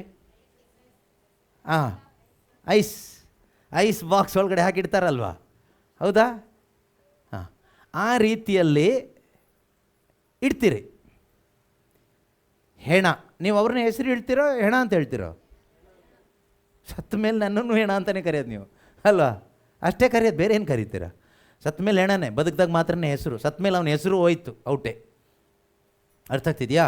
ನಾನು ಸತ್ತರೆ ಇಲ್ಲಿ ನನ್ನ ಹೆಣ ಮಲಗಿಸ್ತಾರೆ, ಆವಾಗ ನೀವು ಶಿಜು ಬ್ರದರ್ ನೋಡಿ ಪಾಪ ಇಲ್ಲಿ ಅಂತ ಹೇಳೋದಿಲ್ಲ, ಹೆಣ ನೋಡಿ ಇಲ್ಲಿ ಅಂತಲೇ ಹೇಳ್ತಾರೆ. ಹೆಣ ಯಾವಾಗ ಎತ್ತುತ್ತೀರಿ ಅಂತಲೇ ಕೇಳೋದು. ಶಿಜು ಬ್ರದರ್ನ ಯಾವಾಗ ಎತ್ತೀರಿ ಅಂತ ಕೇಳೋದಿಲ್ಲ, ಹೆಣ ಯಾವಾಗ ಎತ್ತೀರಿ ಅಂತ ಕೇಳ್ತೀರಿ. ಅಂದರೆ ಸತ್ತ ಮೇಲೆ ನನಗೂ ಹೆಣನೇ, ನಿಮಗೂ ಹೆಣನೇ, ಎಲ್ಲರೂ ಹೆಣನೇ, ಎಲ್ರಿಗೂ ಒಂದೇ ಹೆಸರು ಹೆಣ. ಬದುಕಿದಾಗ ಮಾತ್ರ ಹೆಸರು ಭಯಂಕರ ಹೆಸರೆಲ್ಲ ಚೇಂಜ್ ಮಾಡಿ, ಹೆಸರೆಲ್ಲ ಇಟ್ಕೊಂಡು, ಹೆಸರಿನಿಂದ ಇನ್ನೇನು ಡಾಕ್ಟ್ರೇಟು ಅದು ಇದು ABCD ಎಲ್ಲ ಹಾಕ್ಕೊಂಡು, ಎಲ್ಲ ಮುಂದೆ ಹಿಂದೆ ಎಲ್ಲ ಹಾಕ್ಕೊಂಡು ಏನೇನೋ ಮಾಡ್ತೀವಿ. ಬಿಡಿ, ಪ್ರಾಣಿಗಳಿಗೆ ಅಷ್ಟು ಬುದ್ಧಿ ಇಲ್ಲ, ನಮಗೆ ಬುದ್ಧಿ ಜಾಸ್ತಿ, ನಾವು ಬುದ್ಧಿಜೀವಿಗಳು, ಅದೆಲ್ಲ ಮಾಡ್ತೀವಿ. ಪ್ರಶ್ನೆ ಸರಿಯಾಗಿ ಕೇಳಿಸ್ಕೊಳ್ಳಿ. ಈಗ ಹೆಣ ಇದೆ, ಐಸ್ ಬಾಕ್ಸ್ ಒಳಗಡೆ ಹಾಕಿ ಇಟ್ಬಿಟ್ಟಿದ್ದೀರಿ, ಒಂದು 3 ತಿಂಗಳು ಇಟ್ಬಿಟ್ಟಿದ್ದೀರಿ. ಎಷ್ಟು ತಿಂಗಳು? 3 ತಿಂಗಳು. ಎಷ್ಟು ಜನ ಖುಷಿಯಾಗಿರ್ತೀರಿ ಹೆಣ ಇಟ್ಕೊಂಡು? ನಿಮ್ಗೆ ತುಂಬ ಇಷ್ಟ ಆದ ಮನುಷ್ಯ, ಕುಟುಂಬದ ಸದಸ್ಯ ಸತ್ತೋಗ್ಬಿಟ್ಟಿದ್ದಾನೆ. ಮುದ್ದು ಮಗ ಇರ್ಬೋದು, ಮುದ್ದು ಗಂಡ ಇರ್ಬೋದು, ಮುದ್ದು ಹೆಂಡತಿ ಇರ್ಬೋದು, ಅಪ್ಪ ಇರ್ಬೋದು, ಅಮ್ಮ ಇರ್ಬೋದು, ಯಾರೋ ಒಬ್ಬರು ಮುದ್ದಾದವರು, ನಿಮ್ಗೆ ತುಂಬ ಇಷ್ಟ ಆದವರು ಸತ್ತೋಗ್ಬಿಟ್ಟಿದ್ದಾನೆ. ಐಸ್ ಬಾಕ್ಸ್ ಒಳಗಡೆ ಹಾಕಿ ಎಲ್ಲಿಟ್ಟಿದ್ದೀರಾ? ಮಾರ್ಚರಿಲ್ಲಲ್ಲ, ಮನೆಯಲ್ಲಿ, ನಿಮ್ಮ ಮನೆ ಒಳಗಡೆ. ನೀವು ಎಷ್ಟು ಜನ ಸಂತೋಷವಾಗಿ ಹಬ್ಬ ಮಾಡ್ತೀರಿ? ಕ್ರಿಸ್ಮಸ್ ಬಂತು, ಐಸ್ ಬಾಕ್ಸ್ ಒಳಗಡೆ ಯಾರಿದ್ದಾರೆ? ಹೆಣ ಇದೆ. ಎಷ್ಟು ಜನ ಕ್ರಿಸ್ಮಸ್, ಹ್ಯಾಪಿ ಕ್ರಿಸ್ಮಸ್ ಅಂತ ಮಾಡ್ತೀರಿ? ಎಷ್ಟು ಜನ ಬರ್ತ್ಡೇ ಮಾಡ್ತೀರಿ? ಎಷ್ಟು ಜನ ವೆಡ್ಡಿಂಗ್ ಆ್ಯನಿವರ್ಸರಿ ಮಾಡ್ತೀರಿ? ಎಷ್ಟು ಜನ ಸಂತೋಷವಾಗಿ ಮಲ್ಕೊಂಡು ಬೆಳಗ್ಗೆ ಸಂತೋಷವಾಗಿ ಕೆಲಸಕ್ಕೆ ಹೋಗ್ತೀರಿ? ಹೆಣ, ಈಗ ಅದೇ ಹೆಣ 1 ವರ್ಷ ಅಲ್ಲೇ ಇಡ್ತೀರಿ ಮನೆ ಒಳಗಡೆ, ಐಸ್ ಬಾಕ್ಸ್ ಒಳಗಡೆ. ಎಷ್ಟು ವರ್ಷ? 1 ವರ್ಷ. ಈ 1 ವರ್ಷದಲ್ಲಿ ನೀವು ಸಂತೋಷವಾಗಿರ್ತೀರಾ? ಬಾಕ್ಸ್ ಇಲ್ಲದೆ ಹೆಣ ನಿರೆಯಲ್ಲಿ ಹಿಂಗೆ ಕಾಣಿಸುತ್ತೆ ಹೆಣ. ಕೆಲಸಕ್ಕೆ ಹೋಗಬೇಕಾದ್ರೆ ಭಾಳ ಸಂತೋಷವಾಗಿ ಹೋಗ್ತೀರಾ? ಮನೆಯಲ್ಲಿ ಸಿನಿಮಾ ಹಾಡು ಹಾಕ್ಕೊಂಡು ಕೂತ್ಕೊಂಡು ಕೇಳಿಸ್ಕೊಳ್ತೀರಾ? ಯಾಕೆ ಹೇಳಿ? ಈಸ್ಟರ್ ಹಬ್ಬ ಮಾಡ್ತೀರಾ? ಕ್ರಿಸ್ಮಸ್ ಮಾಡ್ತೀರಾ? ಯಾವ ಹಬ್ಬ ಮಾಡ್ತೀರಿ? ಮನೆಗೆ ನೆಂಟರೆಲ್ಲ ಬಂದು ಎಲ್ಲರೂ ಸಂತೋಷದಿಂದ ಬಿರಿಯಾನಿ ಮಾಡ್ಕೊಂಡು ತಿಂತೀರಾ? ಯಾಕೆ ಹೇಳಿ? ಹೆಣ ಇದೆ. ನಮ್ಮ ಮನೆಗಳಲ್ಲಿ ಯಾರಾದರೂ ಸತ್ತೋಗಿದ್ದಾರೆ ಇವತ್ತಿನ ತನಕ? ಸತ್ತೋಗಿದ್ದಾರಾ? ಅವ್ರನ್ನ ಮಣ್ಣು ಮಾಡಿದ್ದೀವಲ್ವಾ? ನಮ್ಮ ಪಾಡಿ ನಾವು ಸಂತೋಷವಾಗಿದ್ದೀವಲ್ವಾ? ಆದರೆ ಆ ಹೆಣ 1 ವರ್ಷ ಇದ್ದಾಗ ಯಾಕೆ ಆ ಕೆಲಸ ಆಗಿಲ್ಲ?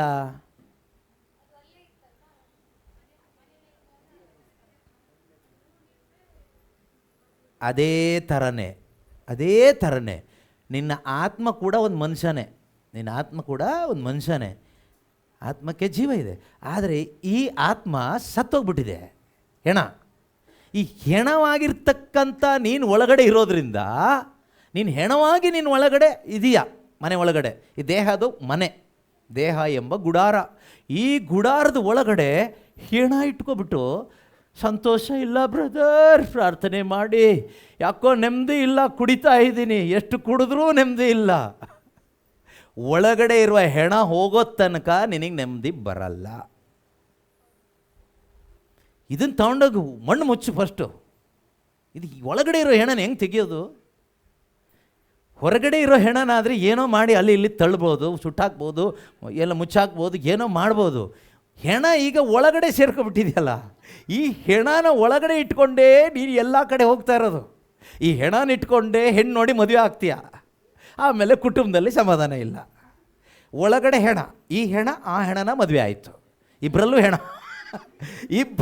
ಹೆಣನ ಇಟ್ಕೊಂಡು ಇವರು ಅವರಿಗೆ ತಾಳಿ ಕಟ್ಟಿದ್ರು, ಎಲ್ಲರೂ ತಂಟೆ ಹೊಡೆದ್ರು, ಎಲ್ಲರೂ ಮದುವೆ ಆಯಿತು, ಇಲ್ಲ ಬ್ಲೆಸ್ ಮಾಡಿದರು, ಪ್ರಾರ್ಥನೆ ಆಯಿತು, ಅಲ್ಲೆಲ್ಲೂ ಆಯಿತು, ಪ್ರೈಸ್ ಲಾರ್ಡ್ ಆಯಿತು.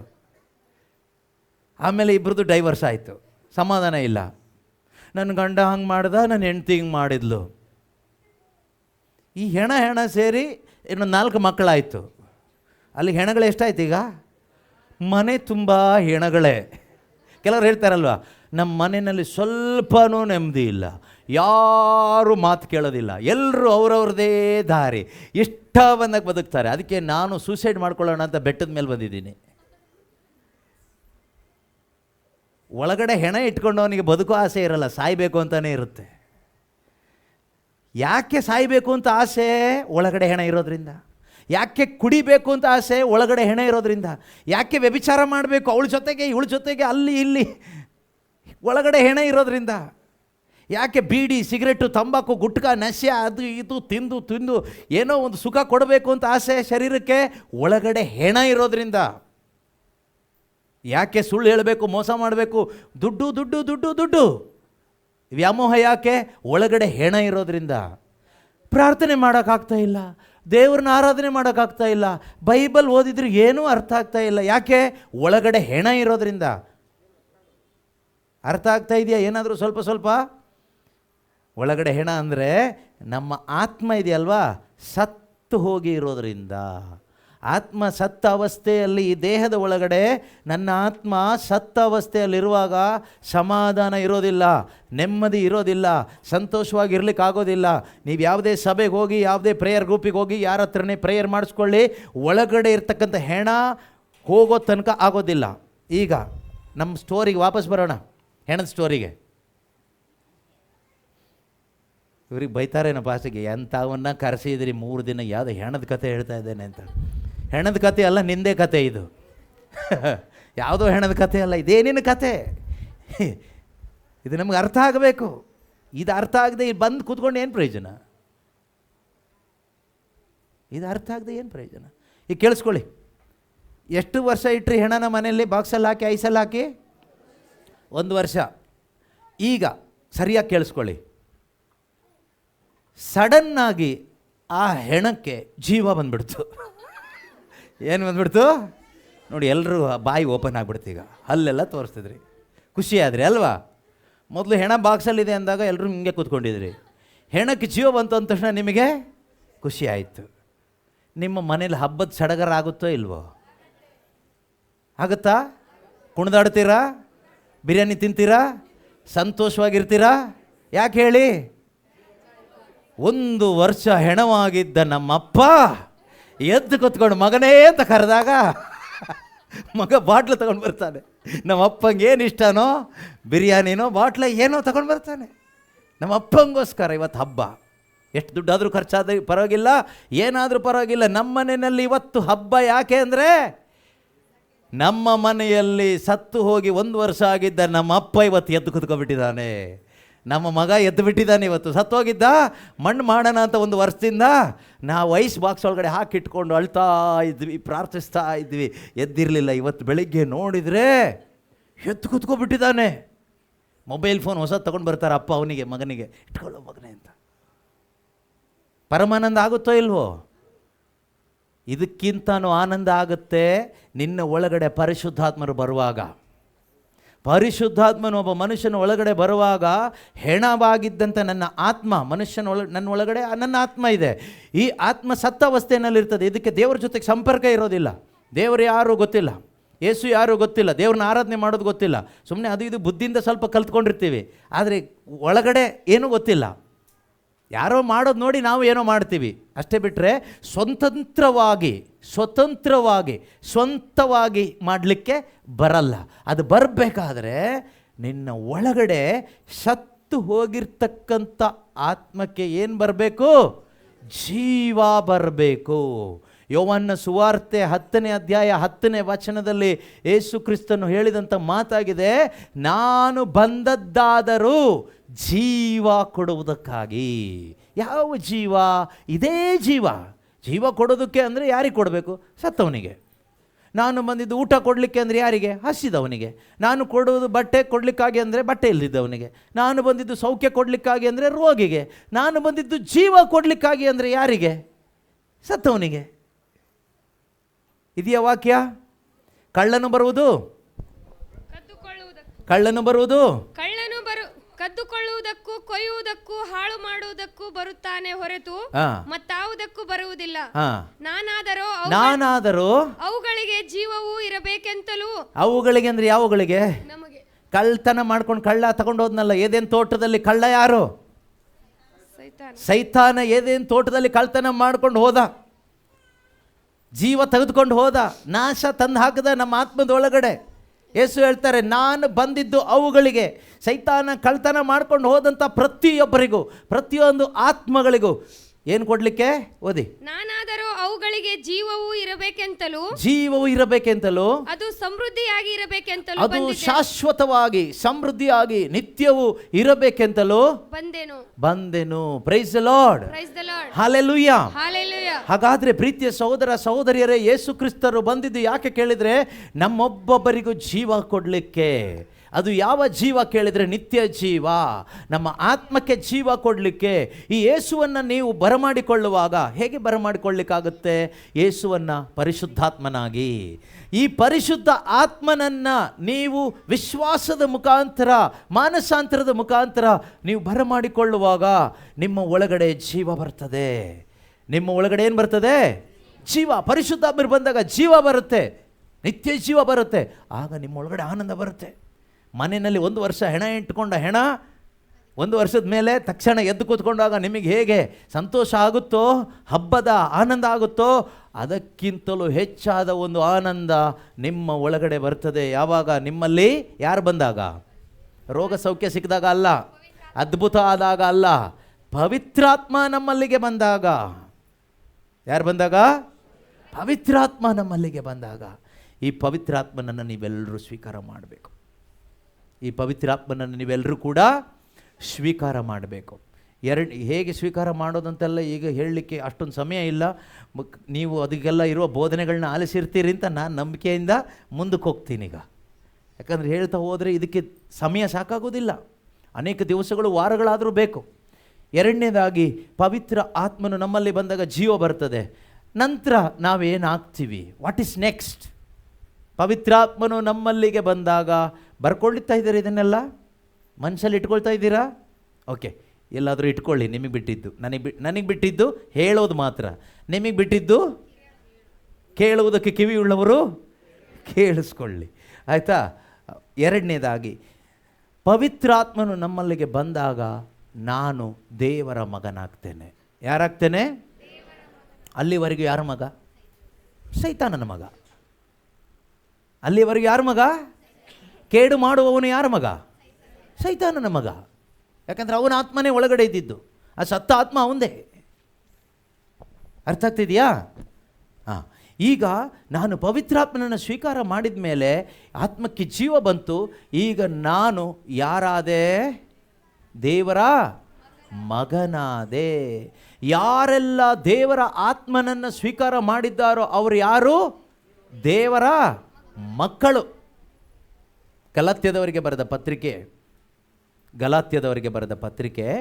4ನೇ ಅಧ್ಯಾಯ 6ನೇ ವಚನ ಓದೋಣ. ಗಲಾತ್ಯದವರಿಗೆ ಬರೆದ ಪತ್ರಿಕೆ. ಇಲ್ಲಿರುವ ಈ ಮಕ್ಕಳು, ಓದಕ್ಕೆ ಬರೋ ಮಕ್ಕಳೆಲ್ಲ ಒಂದೊಂದು ಬೈಬಲ್ ಹಿಡ್ಕೋಬೇಕಾಯ್ತಾ? ಒಂದು ಬೈಬಲ್ ಹಿಡ್ಕೊಂಡು, ಒಂದು ಪುಸ್ತಕ ಇಟ್ಕೊಂಡು, ಒಂದು ಪೆನ್ ಇಟ್ಕೊಂಡು ಎಲ್ಲ ಬರ್ಕೋಬೇಕು. ಇದೇ ನಮಗೆ ನಿತ್ಯ ಜೀವ ಕೊಡೋದು. ಹಾಂ. ನೀವು ಪುತ್ರರಾಗಿರುವುದರಿಂದ ದೇವರು ಅಪ್ಪ ತಂದೆಯೇ ಎಂದು ಕರೆಯುವ, ಎಂದು ಕೂಗುವ ತನ್ನ ಮಗನ ಆತ್ಮನನ್ನು ತನ್ನ ಮಗನ ಅಂದ್ರೆ ಯೇಸು ಕ್ರಿಸ್ತನ ಆತ್ಮವನ್ನು ನಮ್ಮ ಹೃದಯಗಳಲ್ಲಿ ಕಳುಹಿಸಿಕೊಟ್ಟನು. ಹೀಗಿರುವಲ್ಲಿ ಇನ್ನು ನೀನು ದಾಸನಲ್ಲ ಮಗನಾಗಿದ್ದಿ. ಇನ್ನು ಮೇಲೆ ನೀನೇನಲ್ಲ, ದಾಸನಲ್ಲ. ದಾಸ ಅಂದ್ರೆ ಭಿಕ್ಷೆ ಬೇಡೋ ಕೆಲಸ ಮಾಡೋದಿಲ್ಲ. ಏನಾಗಿದೀಯಾ? ಮಗನಾಗಿದ್ದೀಯಾ, ಮಗಳಾಗಿದ್ದೀಯಾ. ಮೇಲೆ ದೇವರ ಮೂಲ ಬಾಧ್ಯನೂ ಆಗಿದ್ದೀಯ. ಬಾಧ್ಯಸ್ಥನೂ ಆಗಿದ್ದೀಯ. ದೇವರಿಗೆ ಏನಿದೆಯೋ ಎಲ್ಲದಕ್ಕೂ ಬಾಧ್ಯಸ್ಥನಾಗಿದ್ದೀಯಾ. ಈಗ ನಿಮ್ಗೊಂದು ಉದಾಹರಣೆ, ಮತ್ತೊಂದು ಉದಾಹರಣೆ ಹೇಳ್ತೀನಿ, ಆವಾಗ ನಿಮ್ಗೆ ಅರ್ಥ ಆಗುತ್ತೆ. ಭಿಕ್ಷುಕರನ್ನ ನೋಡಿದ್ದೀರಾ? ಭಿಕ್ಷುಕರು ಕೆಟ್ಟವರಲ್ಲ, ಉದಾಹರಣೆ ಹೇಳ್ತಾ ಇರೋದೀಗ. ನಿಮ್ಮ ಮನೆ ಹತ್ರ ಭಿಕ್ಷುಕರು ಬರ್ತಾರೆ. ಎಲ್ಲೂ ನೋಡಿಲ್ಲ ಅಂದ್ರೆ ಸಿನಿಮಾದಲ್ಲಾದ್ರೂ ನೋಡಿರ್ತೀರಲ್ವಾ? ಓಕೆ, ಬರ್ತಾರೆ. ಈ ಕಡೆ ಎಲ್ಲ ಬರ್ತಾರೆ. ಚಿಕ್ಕ ಚಿಕ್ಕ ಮಕ್ಕಳೆಲ್ಲ ಭಿಕ್ಷೆ ಬೇಡ್ಕೊಂಡು ಬರ್ತಾರಾ? ಏನಂತ ಕರೀತಾರೆ ಅವ್ರು ನಿಮ್ಮನ್ನು ಭಿಕ್ಷೆ ಕೇಳಬೇಕಾದ್ರೆ? ಏನಂತ ಕರೀತಾರೆ? ಅಪ್ಪ, ಅಮ್ಮ ಅಂತ ಕರೀತಾರೆ, ಕೂಗ್ತಾರೆ. ನೀವು ಏನನ್ಸುತ್ತೆ? ಪಾಪ ಅಂತ ಹೇಳ್ಬಿಟ್ಟು ಏನಾದರೂ ಹಳಸಿದ್ದೆಲ್ಲ ಕೊಟ್ಟು ತಗೊಂಡೋಗ್ಯಪ್ಪ ಅಂತ ಕಳಿಸ್ತೀರಿ. ಕರೆಕ್ಟಾ? ಹಳಸಿದ್ದು ಕಳಿಸಲ್ಲ, ಒಳ್ಳೆಯದೇ ಕಳಿಸ್ತೀರಿ. ಆಯಿತು, ಮುದ್ದೆನೋ ಬಿರಿಯಾನಿನೋ ಮಾಡಿ ಕೊಡ್ತೀರಿ. ಹೌದಾ? ಅದನ್ನೇ ಕೊಡ್ತೀರಿ.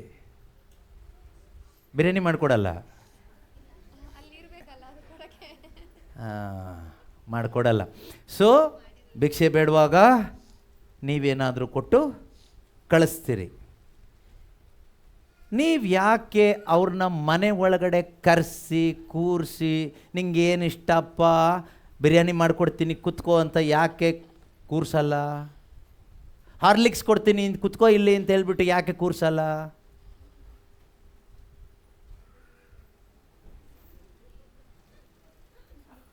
ಯಾಕೆ ಕೂರಿಸಲ್ಲ? ಬಾಯಲ್ಲಿ ನಿನ್ನ ಗಲೀಜಿದೆಯಲ್ಲ, ಇಷ್ಟೊಂದು ಯಾಕೆ ಗಲೀಜು ಮಾಡ್ಕೊಬಂದಿದ್ಯಾ? ಬಟ್ಟೆ ಬಾಯಲ್ಲಿ ಈ ಬಟ್ಟೆ ತಗೋಂತ ಬಟ್ಟೆ ಯಾಕೆ ಚೇಂಜ್ ಮಾಡಿಸಿ ಸ್ನಾನ ಮಾಡಿಸಿ ಕಳಿಸಲ್ಲ? ನಿನ್ನ ಕಾಲು ಚಪ್ಪಲಿನೇ ಇಲ್ಲ, ಬಾಯಲ್ಲಿ ತಗೋ ಚಪ್ಪಲಿ ಹಾಕೋ, ಇಲ್ಲಾಂದ್ರೆ ತಗೋ ದುಡ್ಡು ತಗೋ, ಒಂದು ಚಪ್ಪಲಿ ತಗೊಂಡು ಬಾ ಅಂತ ಯಾಕೆ ಕಳಿಸಲ್ಲ?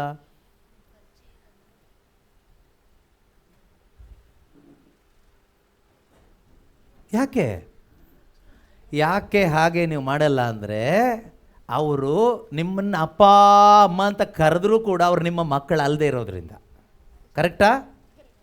ಅದೇ ನಿಮ್ಮ ಮಗನೇ ಅಮ್ಮ ಅಂತ ಕರೆದು ನನಗೆ ಹಾರ್ಲಿಕ್ಸ್ ಬೇಕಮ್ಮ ಅಂದರೆ ಇಲ್ಲೇ ಕುತ್ಕೊಂಬಗನೆ ಈಗಲೇ ತಗೊಬರ್ತೀನಿ ಅಂತ ಹಾಕ್ಕೊಡ್ತೀರಾ? ಅಮ್ಮ ನನಗೆ ಇವತ್ತು ಬಿರಿಯಾನಿ ತಿನ್ನಬೇಕು ಅಂತ ಆಸೆ ಆಗಿದೆ ಅಂದರೆ ಅಮ್ಮ ಕಷ್ಟಪಟ್ಟಾದರೂ ಬಿರಿಯಾನಿ ಮಾಡಿಕೊಡ್ತಾಳಾ? ಕೊಡ್ತಾರೆ. ಮೈ ಎಲ್ಲ ಗಲೀಜು ಮಾಡ್ಕೊಂಡು ಬಂದರೆ ಅಪ್ಪ ಅಮ್ಮ ನೋಡಿ ಸುಮ್ಮನೆ ಇರ್ತಾರಾ? ಬೇಗ ಅದನ್ನು ಎತ್ತಿ ಬಿಸಾಡಿ ಬಿಸಿನೀರಲ್ಲಿ ಅದ್ದಿ ಸ್ನಾನ ಮಾಡಿಸಿ ಅವನಿಗೊಂದು ಬಟ್ಟೆ ಹಾಕಿ ಕಾಲಿಗೆ ಚಪ್ಪಲಿ ಹಾಕಿ ಹೋಗೋ ಅಂತ ಕಳಿಸ್ತೀವಿ. ಕರೆಕ್ಟಾ? ಭಿಕ್ಷುಕರಿಗೆ ಅದನ್ನು ಮಾಡ್ತೀವಾ? ಅವ್ರು ನಮ್ಮನ್ನು ಅಪ್ಪ ಅಂತಲೇ ಕರೀತಾರೆ, ಅಮ್ಮ ಅಂತಲೇ ಕರೀತಾರೆ. ಆದರೆ ನಾವು ಅವ್ರಿಗೇನು ಮಾಡೋದಿಲ್ಲ. ಯಾಕೆ ಅಂದರೆ ಸಂಬಂಧ ಇಲ್ಲ. ಏನಿಲ್ಲ? ರಿಲೇಷನ್ಶಿಪ್ ಇಲ್ಲ, ಸಂಬಂಧ ಇಲ್ಲ, ಅನ್ಯೋನ್ಯತೆ ಇಲ್ಲ. ದೇವ್ರದ್ದು ದುಃಖ ಇವತ್ತೇನು ಅಂದರೆ, ಇವತ್ತು ಎಷ್ಟೋ ಜನ ಇದೇ ಥರ ಸಭೆಗಳಿಗೆ ಬಂದು ಅಲ್ಲಿ ಇಲ್ಲಿ ಧ್ಯಾನ ಕೇಂದ್ರ ಪ್ರಾರ್ಥನೆ ಗುಂಪು ಅಲ್ಲಿ ಇಲ್ಲಿ ಬರ್ತಾರೆ. ಬಂದುಬಿಟ್ಟು ನನ್ನನ್ನು ಹಿಂಗೆ ಅಪ್ಪ ಅಪ್ಪ ಅಪ್ಪ ಏಸಪ್ಪ ತಾಳ ಎಲ್ಲ ತಟ್ಟಿ ಮ್ಯೂಸಿಕ್ ಎಲ್ಲ ಹಾಕಿ ಈ ರೀತಿ ಅನೇಕ ಭಿಕ್ಷುಕರು ಥರ ಇರುವ ಅನೇಕರಿದ್ದಾರೆ. ಅದು ದೇವರಿಗೆ ಇವತ್ತು ದುಃಖ. ನಿಮ್ಮ ಬಗ್ಗೆ ಎಲ್ಲ ಹೇಳಿದ್ದಾಯ್ತಾ, ಬೇಜಾರು ಮಾಡ್ಕೋಬೇಡಿ ಯಾರು. ಈಗ ಪವಿತ್ರ ಆತ್ಮರು ಒಬ್ಬರಲ್ಲಿ ಬಂದಾಗ ಮೊದಲನೇದಾಗ ಅವ್ರಿಗೆ ಏನು ಸಿಗುತ್ತೆ? ಆತ್ಮಕ್ಕೆ ಜೀವ ಸಿಗುತ್ತೆ. ಆತ್ಮದಲ್ಲಿ ಏನು ಸಿಗುತ್ತೆ? ಜೀವ ಸಿಗುತ್ತೆ. ಎರಡನೇದಾಗಿ ದೇವರಿಗೆ ಅವರೇನಾಗ್ತಾರೆ? ಮಗ ಆಗ್ತಾನೆ. ದೇವರ ಮಕ್ಕಳಾಗ್ತೀವಿ ನಾವು. ಯಾರು ಬಂದ ಮೇಲೆ? ಸಭೆಗೆ ಸೇರ್ಕೊಂಡ ಮೇಲೆ ದೇವ್ರ ಮಕ್ಕಳಾಗಲ್ಲ. ಬ್ಯಾಪ್ಟಿಸಮ್ ತಗೊಂಡ ತಕ್ಷಣ ದೇವ್ರ ಮಕ್ಕಳಾಗಲ್ಲ. ಹಲ್ಲೆಲೂಯಾ ಹೇಳಿದ ತಕ್ಷಣ ದೇವ್ರ ಮಕ್ಕಳಾಗೋದಿಲ್ಲ. ಒಂದಿಷ್ಟು ಹಾಡು ಹೇಳಿದ ತಕ್ಷಣ ದೇವ್ರ ಮಕ್ಕಳಾಗೋದಿಲ್ಲ. ಪರಿಶುದ್ಧಾತ್ಮನನ್ನು ಯಾರೆಲ್ಲ ಸ್ವೀಕಾರ ಮಾಡಿದ್ದಾರೋ ಅವರೆಲ್ಲರೂ ಯಾರ ಮಕ್ಕಳಾಗ್ತಾರೆ? ತಂದೆಯಾದ ದೇವರ ಮಕ್ಕಳಾಗ್ತಾರೆ. ಅವರಿಗೆ ಒಂದು ಹಕ್ಕು ಕೊಡ್ತಾರೆ ದೇವರು. ಏನು ಹಕ್ಕು ಕೊಡ್ತಾರೆ ಅಂದರೆ, ದೇವರನ್ನು ಅಪ್ಪ ಎಂದು ಕರೆಯುವ ಒಂದು ಹಕ್ಕು, ಒಂದು ಸ್ವಾತಂತ್ರ್ಯವನ್ನು ಕೊಡ್ತಾರೆ. ಮಿಕ್ಕವರು ಕರಿಬೋದು, ಆದರೆ ಹಕ್ಕಿಲ್ಲದೆ ಕರಿಬೋದು. ಹಕ್ಕಿಲ್ಲದೆ ಕರೆದ್ರೆ ಗೇಟಿಂದ ಹೊರಗಡೆ ಅಪ್ಪ ಅಮ್ಮ ಕರಿಬೋದು, ಏನು ತೊಂದರೆ, ಕರ್ಕೊಳ್ಳಿ, ಏನು ತೊಂದರೆ ಇಲ್ಲ. ನೀವು ಯಾವ ರೀತಿ ಇರಲಿಕ್ಕೆ ಆಸೆ ಪಡ್ತೀರಿ ನಿಮಗೆ ಬಿಟ್ಟಿದ್ದು. ಗೇಟಿಂದ ಹೊರಗಡೆ ಬರ್ತಕ್ಕಂಥ ಭಿಕ್ಷುಕ ಮಕ್ಕಳ ಹಾಗೆ, ಅವ್ರನ್ನ ಕಂಡೆಮ್ ಮಾಡಿ ಹೇಳ್ತಾ ಇರೋದಲ್ಲ, ನಮ್ಗೆ ಅರ್ಥ ಆಗಲಿಕ್ಕೆ ಉದಾಹರಣೆ. ಅವರ ಹಾಗೆ ಅಪ್ಪ ಅಮ್ಮ ಅಂದ್ಕೊಂಡು ನೀವು ಹೀಗೆ ಪ್ರಾರ್ಥನೆಗೆ ಬಂದು ಏನಾದರೂ ಒಂದು ಬೇಡ್ಕೊಂಡು ತಗೊಂಡು ಹೋಗೋರಾಗಿರ್ತೀರೋ, ಅಥವಾ ಅಧಿಕಾರ ಉಳ್ಳ ಮಕ್ಕಳಾಗಿ ಮನೆ ಒಳಗಡೆ ಇರಲಿಕ್ಕೆ ಇರುವ ಮಕ್ಕಳಾಗ್ತಿರೋ, ಅದು ನಿಮ್ಮ ಸ್ವಾತಂತ್ರ್ಯಕ್ಕೆ ಬಿಟ್ಟಿದ್ದು. ಯಾವುದು ಒತ್ತಾಯ ಇಲ್ಲ, ಬಲಾತ್ಕಾರ ಇಲ್ಲ, ಇದು ಯಾವುದು ಮೂಗು ಹಿಡ್ಕೊಂಡು ಹಾಕ್ಲಿಕ್ಕಾಗೋದಿಲ್ಲ. ನೀನೇ ಹೃದಯವನ್ನು ದೇವರಿಗೆ ಒಪ್ಪಿಸ್ಕೊಡ್ಬೇಕು, ನಿನ್ನ ಮನಸ್ಸು ದೇವರ ಕಡೆಗೆ ತಿರುಗಿಸ್ಬೇಕು. ಆಗ ದೇವರ ಹೃದಯ ನೋಡುವಂಥ ದೇವರು ಪರಿಶುದ್ಧ ಆತ್ಮನನ್ನು ಕೊಡ್ತಾರೆ. ನೋಡಿ, ಈ ಪವಿತ್ರಾತ್ಮ ಆಗಲಿ, ಪವಿತ್ರಾತ್ಮನ ಅಭಿಷೇಕ ಆಗಲಿ, ದೇವರು ಸುಮ್ಮನೆ ನಾವೊಂದಿಷ್ಟು ಶಬ್ದ ಮಾಡಿದ್ರಿಂದ ಕೊಡೋದಿಲ್ಲ, ಒಂದಿಷ್ಟು ಹಾಡು ಹೇಳಿದ್ರಿಂದ ಕೊಡೋದಿಲ್ಲ, ಹಲ್ಲೆಲೂಯಾ ಹೇಳಿದ್ರಿಂದ ಕೊಡೋದಿಲ್ಲ, ಕೈ ತಟ್ಟಿದ್ರಿಂದ ಸಿಗುವಂಥದ್ದಲ್ಲ. ಇದರಿಂದ ಸ್ವಲ್ಪ ಶರೀರದಲ್ಲಿ ಏನಾದರೂ ವ್ಯತ್ಯಾಸಗಳಾಗ್ಬೋದು, ಆದರೆ ದೇವರು ಪವಿತ್ರಾತ್ಮನನ್ನು ಕೊಡೋದು ನಮ್ಮ ಹೃದಯವನ್ನು ನೋಡಿ ಕೊಡ್ತಾರೆ. ಪವಿತ್ರಾತ್ಮನ ಅಭಿಷೇಕವನ್ನು ಕೊಡೋದು ನಮ್ಮ ಹೃದಯವನ್ನು ನೋಡಿ ಕೊಡ್ತಾರೆ. ಹೃದಯ ತುಂಬ ಮುಖ್ಯ. ಅದಕ್ಕೋಸ್ಕರನೇ 2-3 ದಿನ ಆದಮೇಲೆ ಕೊನೆಯದಾಗಿ ಪವಿತ್ರಾತ್ಮನ ಬಗ್ಗೆ ಹೇಳೋದು. 2-3 ದಿನ ಏನು ಬೋಧನೆ? ನಮ್ಮ ಹೃದಯ ಸರಿ ಮಾಡ್ಕೊಳ್ಳಿಕ್ಕೆ, ನಮ್ಮ ಹೃದಯವನ್ನು ಸಿದ್ಧಪಡಿಸ್ಕೊಳ್ಳಿಕ್ಕೆ, ನಮ್ಮ ಹೃದಯ ದೇವರ ಕಡೆಗೆ ತಿರುಗಲಿಕ್ಕೆ ಏನು ಬೇಕೋ ಅಂಥ ವಿಷಯಗಳು ಈ 2 ದಿನಗಳು ಬೋಧನೆ ಆಗಿದೆ. ಈ ಕಡೆಯ ದಿನ ಪವಿತ್ರ ಆತ್ಮನನ್ನು ಸ್ವೀಕಾರ ಮಾಡಲಿಕ್ಕೂ, ಪವಿತ್ರಾತ್ಮನ ಶಕ್ತಿ, ಆ ಅಭಿಷೇಕ, ಅದನ್ನು ಹೊಂದಿಕೊಳ್ಳಿಕ್ಕೂ ಬೇಕಾದ ವಿಷಯಗಳನ್ನು ಈ ಕಡೆಯ ದಿವಸದಲ್ಲಿ ನಾವು ಇಟ್ಕೊಂಡಿದ್ದೀವಿ. ಆದರೂ ಸಮಯ ಸಾಕಾಗ್ತಾ ಇಲ್ಲ, ಸಮಯ ಎಲ್ಲ ಮೀರಿ ಹೋಗ್ತಾ ಇದೆ. ಆದರೂ ನಾನೀಗ ಸಮಯವನ್ನು ಮೀರಿ ಹೋಗ್ತಾ ಇದ್ದೀನಿ, ಇನ್ನೊಂದು 10-15 ನಿಮಿಷ. ಯಾಕೆಂದರೆ ಹೇಳಬೇಕಾಗಿದ್ದು ಅಟ್ಲೀಸ್ಟ್ ಪೂರ್ತಿ ಅಲ್ಲ, ಸುಮಾರಾಗಿ ಒಂದು ಕಾಮ ಹಾಕುವಷ್ಟಾದರೂ ಹೇಳಲಿಲ್ಲ ಅಂದರೆ ಸುಮ್ಮನೆ ಆಗಿಬಿಡ್ತದೆ. ಅದರಿಂದ ಏನಾದರೂ ಆಗಲಿ, ಸರಿಯಾಗಿ ನೀವು ಸ್ವಲ್ಪ ಬೇಗ ನನ್ನ ಜೊತೆಗೆ ಬಂದರೆ ನಾವು ಸ್ವಲ್ಪ ಸ್ಪೀಡ್ ಮಾಡ್ಬೋದು. ನೀವು ಬರ್ತೀರಲ್ವ ಜೊತೆಯಲ್ಲಿ? ಸ್ವಲ್ಪ ಸ್ಪೀಡ್ ಆಗ್ತಾ ಇದ್ದೀರಲ್ವಾ?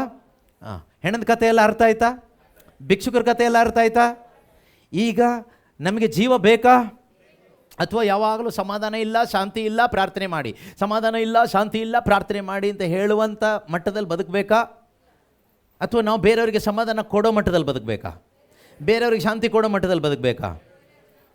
ಈ ಶಾಂತಿ ಸಮಾಧಾನ ಮಾತ್ರ ಅಲ್ಲ, ಈ ಪವಿತ್ರಾತ್ಮನ ಅಭಿಷೇಕ ಬಂದರೆ ಪ್ರೀತಿಯ ಸಹೋದರ ಸಹೋದರಿ ನಮಗಿರೋದನ್ನೆಲ್ಲ ಕೊಟ್ಬಿಡ್ತೀವಿ.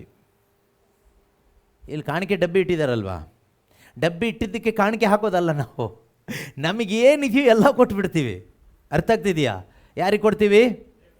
ದೇವರಿಗೆ ಕೊಡ್ತೀವಿ. ದೇವರ ರಾಜ್ಯಕ್ಕಾಗಿ ನಾವು ಕೊಡುವ ಮಕ್ಕಳಾಗ್ತೀವಿ. ಇದು ಯಾವ ಶಕ್ತಿ ಅಂದರೆ ಪವಿತ್ರಾತ್ಮನ ಶಕ್ತಿ. ಇವತ್ತು ಸಭೆಗಳಲ್ಲಿ ಅಲ್ಲಿ ಇಲ್ಲಿ ಧ್ಯಾನ ಮಂದಿರ, ಧ್ಯಾನ ಕೇಂದ್ರಗಳಲ್ಲೆಲ್ಲ ಅನೇಕರು ಕೊಡ್ತಾರೆ. ಇದು ಪವಿತ್ರಾತ್ಮನ ಶಕ್ತಿಯಿಂದ ಕೊಡೋದಲ್ಲ. ಅಲ್ಲಿ ಬೋಧನೆ ಮಾಡೋ ಅವ್ರು ಹೇಳೋ ಟಾರ್ಚರ್ ತಡೆಯೋಕ್ಕಾಗದೆ ಭಯ ಬಿದ್ದು ಕೊಡೋರು ಅನೇಕರಿದ್ದಾರೆ. ಹಾಗೆ ಕೊಡೋದ್ರಿಂದ 5 ಪೈಸೆ ನಿಮಗೆ ಪ್ರಯೋಜನ ಇಲ್ಲ. ನೀವು ಕೊಡೋದು ಹೇಗೆ ಕೊಡಬೇಕಂದ್ರೆ, ನಿಮ್ಮ ಒಳಗಡೆಯಿಂದ ದೇವರ ಆತ್ಮನು ಪ್ರೇರಣೆ ಕೊಡ್ತಾನೆ, ಹಾಗೆ ಕೊಡೋದು. ಅದಲ್ಲದೆ ನಾವು ಕೊಡಿ ಅಂತ ಕೇಳುವಾಗ ನೀವು ಕೊಡೋದು ಬೇರೆ. ಅದರಿಂದ ಪ್ರಯೋಜನ, ನಿಮಗೇನು ಪ್ರಯೋಜನ ಇಲ್ಲ. ಪ್ರಯೋಜನ ಆಗುತ್ತೆ ಅಂತ ನಾವು ಹೇಳ್ತೀವಿ, ಆದರೂ ಪ್ರಯೋಜನ ಇಲ್ಲ. ಆದರೆ ನಿಜವಾದ ಪ್ರಯೋಜನ ಯಾವಾಗ ಅಂದರೆ, ಹಣದಿಂದ ಪ್ರಯೋಜನ ಅಲ್ಲ, ದೇವರು ಹೃದಯ ನೋಡ್ತಾರೆ. ದೇವರು ನೋಡೋದೇನು? ನಾನಿದು ಏನು ಹೇಳ್ತಾ ಬಂದೆ ಅಂದರೆ, ಪವಿತ್ರಾತ್ಮನ ಶಕ್ತಿ ನಮ್ಮ ಮೇಲೆ ಬಂದ ಮೇಲೆ ನಾವು ಕೇವಲ ಶಾಂತಿ ಸಮಾಧಾನ ವಾಕ್ಯ ಮಾತ್ರ ಕೊಡೋದಲ್ಲ, ನಮಗೇನೆಲ್ಲ ಒಳ್ಳೇದಿದೆಯೋ, ಅದು ದುಡ್ಡಾಗಲಿ ಆಸ್ತಿ ಆಗಲಿ ಏನೇ ಒಳ್ಳೇದಿದ್ರು ಅದೆಲ್ಲವನ್ನು ನಾವು ಯಾರಿಗೆ ಕೊಡ್ತೀವಿ? ದೇವರೇ, ಇದು ನೀನು ನನಗೆ ಕೊಟ್ಟೆ, ಈಗ ತಗೋ, ನೀನೇ ನನಗೆ ಸಿಕ್ಕಿದ ಮೇಲೆ ನೀನೇ ನನ್ನ ಆಸ್ತಿ, ನೀನೇ ನನ್ನ ಸೊತ್ತು, ನೀನೇ ನನ್ನ ಸರ್ವಸ್ವ, ಸಾಕು ನನಗೆ, ನಾನು ತೃಪ್ತನಾಗಿದ್ದೇನೆ ದೇವರೇ ಅಂತ ಹೇಳ್ಬಿಟ್ಟು ನಾವೆಲ್ಲವನ್ನು ಕೊಡಲಿಕ್ಕೆ ನಮಗೆ ಬಲ ಸಿಗ್ತದೆ ಪವಿತ್ರಾತ್ಮನ ಶಕ್ತಿ ನಮ್ಮ ಮೇಲೆ ಬಂದಾಗ. ಕೆಲವು ಟೈಮ್ ನಮಗೀಗ ಅನಿಸ್ಬೋದು, ಓ ಪವಿತ್ರಾತ್ಮನ ಶಕ್ತಿ ಬೇಡ, ಇರೋದೆಲ್ಲ ಕೊಡಬೇಕಾಗುತ್ತೇನೋ ಅಂತ. ಆ ರೀತಿ ಏನು ಅಂದ್ಕೋಬೇಡಿ. ಅದರ ಅರ್ಥ ಏನು ಗೊತ್ತಾ? ಪವಿತ್ರಾತ್ಮನ ಶಕ್ತಿಯಿಂದ ನಾವು ತುಂಬಲ್ಪಟ್ಟಾಗ ನಾವು ನಿಜವಾಗಲೂ ದೇವರನ್ನ ಪ್ರೀತಿ ಮಾಡಲಿಕ್ಕಾಗತ್ತೆ. ಅಲ್ಲಿವರೆಗೂ ನಾವು ದುಡ್ಡನ್ನು ಪ್ರೀತಿ ಮಾಡ್ತೀವಿ, ಹಣವನ್ನು, ಲೋಕವನ್ನು, ನಮ್ಮ ಆಸ್ತಿ ಪಾಸ್ತಿಯನ್ನು, ನಂದು ನಂದು ಇದು ನಂದು ಇದು ನಂದು, ನಂದಿಷ್ಟು ಇದು ನಂದು ಕಿತ್ಕೊಳ್ಳೋದ್ರಲ್ಲೇ ಇರ್ತೀವಿ. ಹೇಗಾದರೂ ಮಾಡಿ ಪ್ರಾರ್ಥನೆ ಮಾಡಿ ಬ್ರದರ್, ಒಳ್ಳೆ ಬೆಳೆ ಬರಲಿ. ಬೆಳೆ ಯಾಕೆ ಬರಬೇಕು? ಒಳ್ಳೆ ದುಡ್ಡು ಬರಲಿಕ್ಕೆ ಅಲ್ವಾ? ಇದರಲ್ಲೇ ಇರ್ತೀವಿ. ಇದಕ್ಕಾಗಿ ಪ್ರಾರ್ಥನೆ. ಅಭಿಷೇಕ ಬಂದ ಮೇಲೆ ನೀನು ಬೆಳೆಗಾಗಿ ಪ್ರಾರ್ಥನೆ ಮಾಡಲ್ಲ, ಕಳೆ ಹೋಗಲಿ ಅಂತ ಪ್ರಾರ್ಥನೆ ಮಾಡಲ್ಲ, ಒಳ್ಳೆ ಬಿಸ್ನೆಸ್ಸಲ್ಲಿ ಇನ್ಕಮ್ ಬರಲಿ ಅಂತ ಪ್ರಾರ್ಥನೆ ಮಾಡೋದಿಲ್ಲ. ಇದೆಲ್ಲ ನಿನ್ನ ಲಕ್ಷ್ಯನೇ ಇಲ್ಲ. ಆತ್ಮಗಳು ಬೇಕು ದೇವರೇ, ಆತ್ಮಗಳು ಬೇಕು. ಒಂದೊಂದು ತಪ್ಪಿ ಹೋಗಿರೋ ಕುರಿಮರಿಗಳು ಒಳ್ಳೆ ಕುರುಬನಾದ ಯೇಸು ಕ್ರಿಸ್ತನ ಬಳಿಗೆ ಬರಬೇಕು ದೇವರೇ, ಕಳಿಸ್ಕೊಡಿ ಸ್ವಾಮಿ ಅಂತ ಆತ್ಮಗಳಿಗೋಸ್ಕರ ಆತ್ಮಭಾರದಿಂದ ಪ್ರಾರ್ಥಿಸ್ತೀರಿ. ಯಾವಾಗ? ಅಭಿಷೇಕ ಬಂದ ಮೇಲೆ. ಅಭಿಷೇಕ ಇಲ್ಲದಿದ್ದರೆ ದೇವರೇ ನನ್ನ ಮಕ್ಕಳಿಗೆ ಒಳ್ಳೆ ವಿದ್ಯಾಭ್ಯಾಸ ಕೊಡಿ ಸ್ವಾಮಿ, ನನ್ನ ಗಂಡಂಗೆ ಒಳ್ಳೆ ಕೆಲಸ ಕೊಡಿ ಸ್ವಾಮಿ, ಮಗಳಿಗೆ ಒಳ್ಳೆ ವರ ಕೊಡಿ ಸ್ವಾಮಿ, ಸೌಖ್ಯ ಕೊಡಿ ಸ್ವಾಮಿ, ಅಪ್ಪ ಅಮ್ಮ ಏನಾದರೂ ಕೊಡಿ, ಕೊಡ್ತಾರೆ. ದೇವರು ಕರುಣಾಮಯಿ, ಎಲ್ಲರಿಗೂ ಕೊಡ್ತಾರೆ. ನೀವು ಭಿಕ್ಷುಕರಿಗೆ ಕೊಡಲ್ವಾ? ಅಪ್ಪ ಅಂತ ಬಂದಾಗ ಭಿಕ್ಷುಕರಿಗೆ ಕೊಡಲ್ವಾ? ಏನಾದರೂ ಕೊಡಲ್ವಾ? ಕೊಡ್ತೀರಿ. ನಿಮ್ಗಿಂತ ಕರುಣಾಮಯಿ ಅಲ್ವಾ ದೇವರು? ಕೊಟ್ಟೇ ಕೊಡ್ತಾರೆ. ಹಾಗಂತ ಹೇಳ್ಬಿಟ್ಟು ನಾವು ಮಕ್ಕಳು ಅಂತ ಅಲ್ಲ, ಅವ್ರನ್ನ ತಗೊಂಡು ಮನೆ ಕೂರಿಸ್ತೀವ? ಕೂರಿಸಲ್ಲ. ಕೂರಿಸ್ಬೇಕಾದ್ರೆ ಪುತ್ರನ ಆತ್ಮ ಯಾರು ಒಳಗಡೆ ಇದೆಯೋ ಅವರಿಗೆ ಎಂಟ್ರಿ ಮನೆ ಒಳಗಡೆ. ಬಾರ ಇಲ್ಲಿ ಕುತ್ಕೋ, ಇಲ್ಲಿ ಮನೆ ಒಳಗಡೆ ಅಂತಾರೆ. ಪವಿತ್ರಾತ್ಮನ ಸ್ವೀಕಾರ ಮಾಡಬೇಕು. ಈಗ ನಾನು ಹೇಳಿದ ವಿಷಯ ನೋಡಿ, ಪ್ರೇಷಿತರ ಕಾರ್ಯಕಲಾಪಗಳ ಪುಸ್ತಕ 4ನೇ ಅಧ್ಯಾಯದಲ್ಲಿ ಅವರೆಲ್ಲರೂ ಪ್ರಾರ್ಥನೆ ಮಾಡಿದರು. ಧೈರ್ಯಕ್ಕಾಗಿ ಪ್ರಾರ್ಥನೆ ಮಾಡಿದಾಗ ಧೈರ್ಯ ಇಲ್ಲದೆ ಭಯದಿಂದ ಬದುಕ್ತಾ ಇರಬೇಕಾದ್ರೆ ಪರಿಶುದ್ಧಾತ್ಮನ ಶಕ್ತಿಗಾಗಿ ಪ್ರಾರ್ಥಿಸಿದರು. ಅವರೆಲ್ಲರೂ ಪವಿತ್ರಾತ್ಮರ ಭರಿತರಾದರು. ಸಭೆ ಪವಿತ್ರಾತ್ಮ ಭರಿತವಾದ ಮೇಲೆ ಅಲ್ಲಿ ಆದಂಥ ವ್ಯತ್ಯಾಸ ಏನು ಅನ್ನೋದು ನಮಗೆ ಗೊತ್ತಾಗಬೇಕು. ಪ್ರೇಷಿತರ ಕಾರ್ಯಕಲಾಪಗಳು, ಅಪೊಸ್ತಲರ ಕೃತ್ಯಗಳು ಅಧ್ಯಾಯ 4 ವಚನ 30 ಇರತಕ್ಕಂಥ ವಾಕ್ಯಗಳನ್ನ ಓದೋಣ. ಅಪೊಸ್ತಲರ ಕೃತ್ಯಗಳು ಅಧ್ಯಾಯ 4.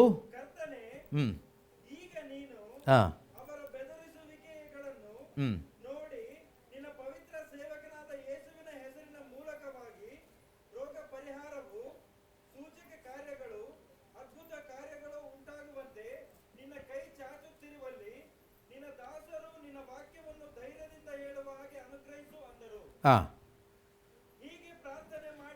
ಹೀಗೆ ಪ್ರಾರ್ಥನೆ ಮಾಡಿದ ಮೇಲೆ ಅವರು ಕೂಡಿದ ಸ್ಥಳವು ನಡುಗಿತು.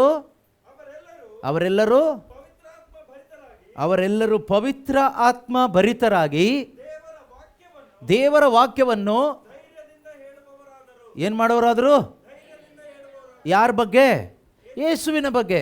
ದೇವರ ವಾಕ್ಯವನ್ನು ಧೈರ್ಯದಿಂದ ಹೇಳುವವರಾದರು. ಇಂದು ಈ ಸಭೆಯಲ್ಲಿ ಅದಾಗಬೇಕು. ನಮ್ಮೊಬ್ಬೊಬ್ಬರಲ್ಲಿ ಅದಾಗಬೇಕು, ನಮ್ಮ ಕುಟುಂಬಗಳಲ್ಲಿ ಅದಾಗಬೇಕು, ನಮ್ಮ ಯೌವನಸ್ಥರಲ್ಲಿ ಅದಾಗಬೇಕು, ಇಲ್ಲಿರ್ತಕ್ಕಂಥ ಚಿಕ್ಕ ಚಿಕ್ಕ ಮಕ್ಕಳಲ್ಲಿ ಅದಾಗಬೇಕು. ಯಾವುದಾಗಬೇಕು? ಧೈರ್ಯ ಬರಬೇಕು. ಯಾವುದಕ್ಕೆ ಧೈರ್ಯ? ಹೊಡಿಲಿಕ್ಕಲ್ಲ, ಹೊಡೆತ ತಿನ್ನಲಿಕ್ಕೆ, ಬೈಲಿಕ್ಕಲ್ಲ, ಗಲಾಟೆ ಮಾಡಲಿಕ್ಕಲ್ಲ ಧೈರ್ಯ. ಅದು ಪೈಶಾಚಿಕ ಶಕ್ತಿಯಿಂದ ಆಗುವಂಥ ಕಾರ್ಯ. ನಮಗೆ ಧೈರ್ಯ ಬರಬೇಕಾಗಿರೋದು ಯೇಸು ಕ್ರಿಸ್ತನ ಶುಭ ಸಂದೇಶವನ್ನು ಸಾರಲಿಕ್ಕೆ. ನಮಗೆ ಧೈರ್ಯ ಬರಬೇಕಾಗಿರೋದು ಇರೋದನ್ನು ಕೊಡಲಿಕ್ಕೆ, ಕಿತ್ಕೊಳ್ಳಿಕ್ಕಲ್ಲ ಧೈರ್ಯ. ಕೆಲವರಿಗೆ ಧೈರ್ಯ ಏನು ಗೊತ್ತಾ? ರೌಡಿಸಮ್ ಮಾಡಿ ಬೇರೆಯವ್ರ ಆಸ್ತಿನ ಹೊಡ್ಕೊಳ್ಳಿಕ್ಕೆ ಧೈರ್ಯ ಇದೆ, ಬೇರೆಯವ್ರ ದುಡ್ಡನ್ನು ಕಿತ್ಕೊಳ್ಳಿಕ್ಕೆ ಧೈರ್ಯ ಇದೆ, ರೌಡಿಸಮ್ ಅಂತಾರೆ. ಆದರೆ ಇರೋದನ್ನು ಪೂರ್ತಿ ತಗೊಂಡೋಗಿ ಅಂತ ಕೊಡಲಿಕ್ಕೆ ಧೈರ್ಯ ಇದೆಯಾ? ಈ ಧೈರ್ಯ ಹೇಗೆ ಬರುತ್ತೆ? ಪರಿಶುದ್ಧಾತ್ಮರು ನಮ್ಮೊಳಗಡೆ ಬಂದಾಗ. ಮುಂದಕ್ಕೆ ನೋಡಿ, ಸಭೆಯಲ್ಲಿ ಆ ಧೈರ್ಯ ಬಂದಾಗ ಏನಾಯಿತು?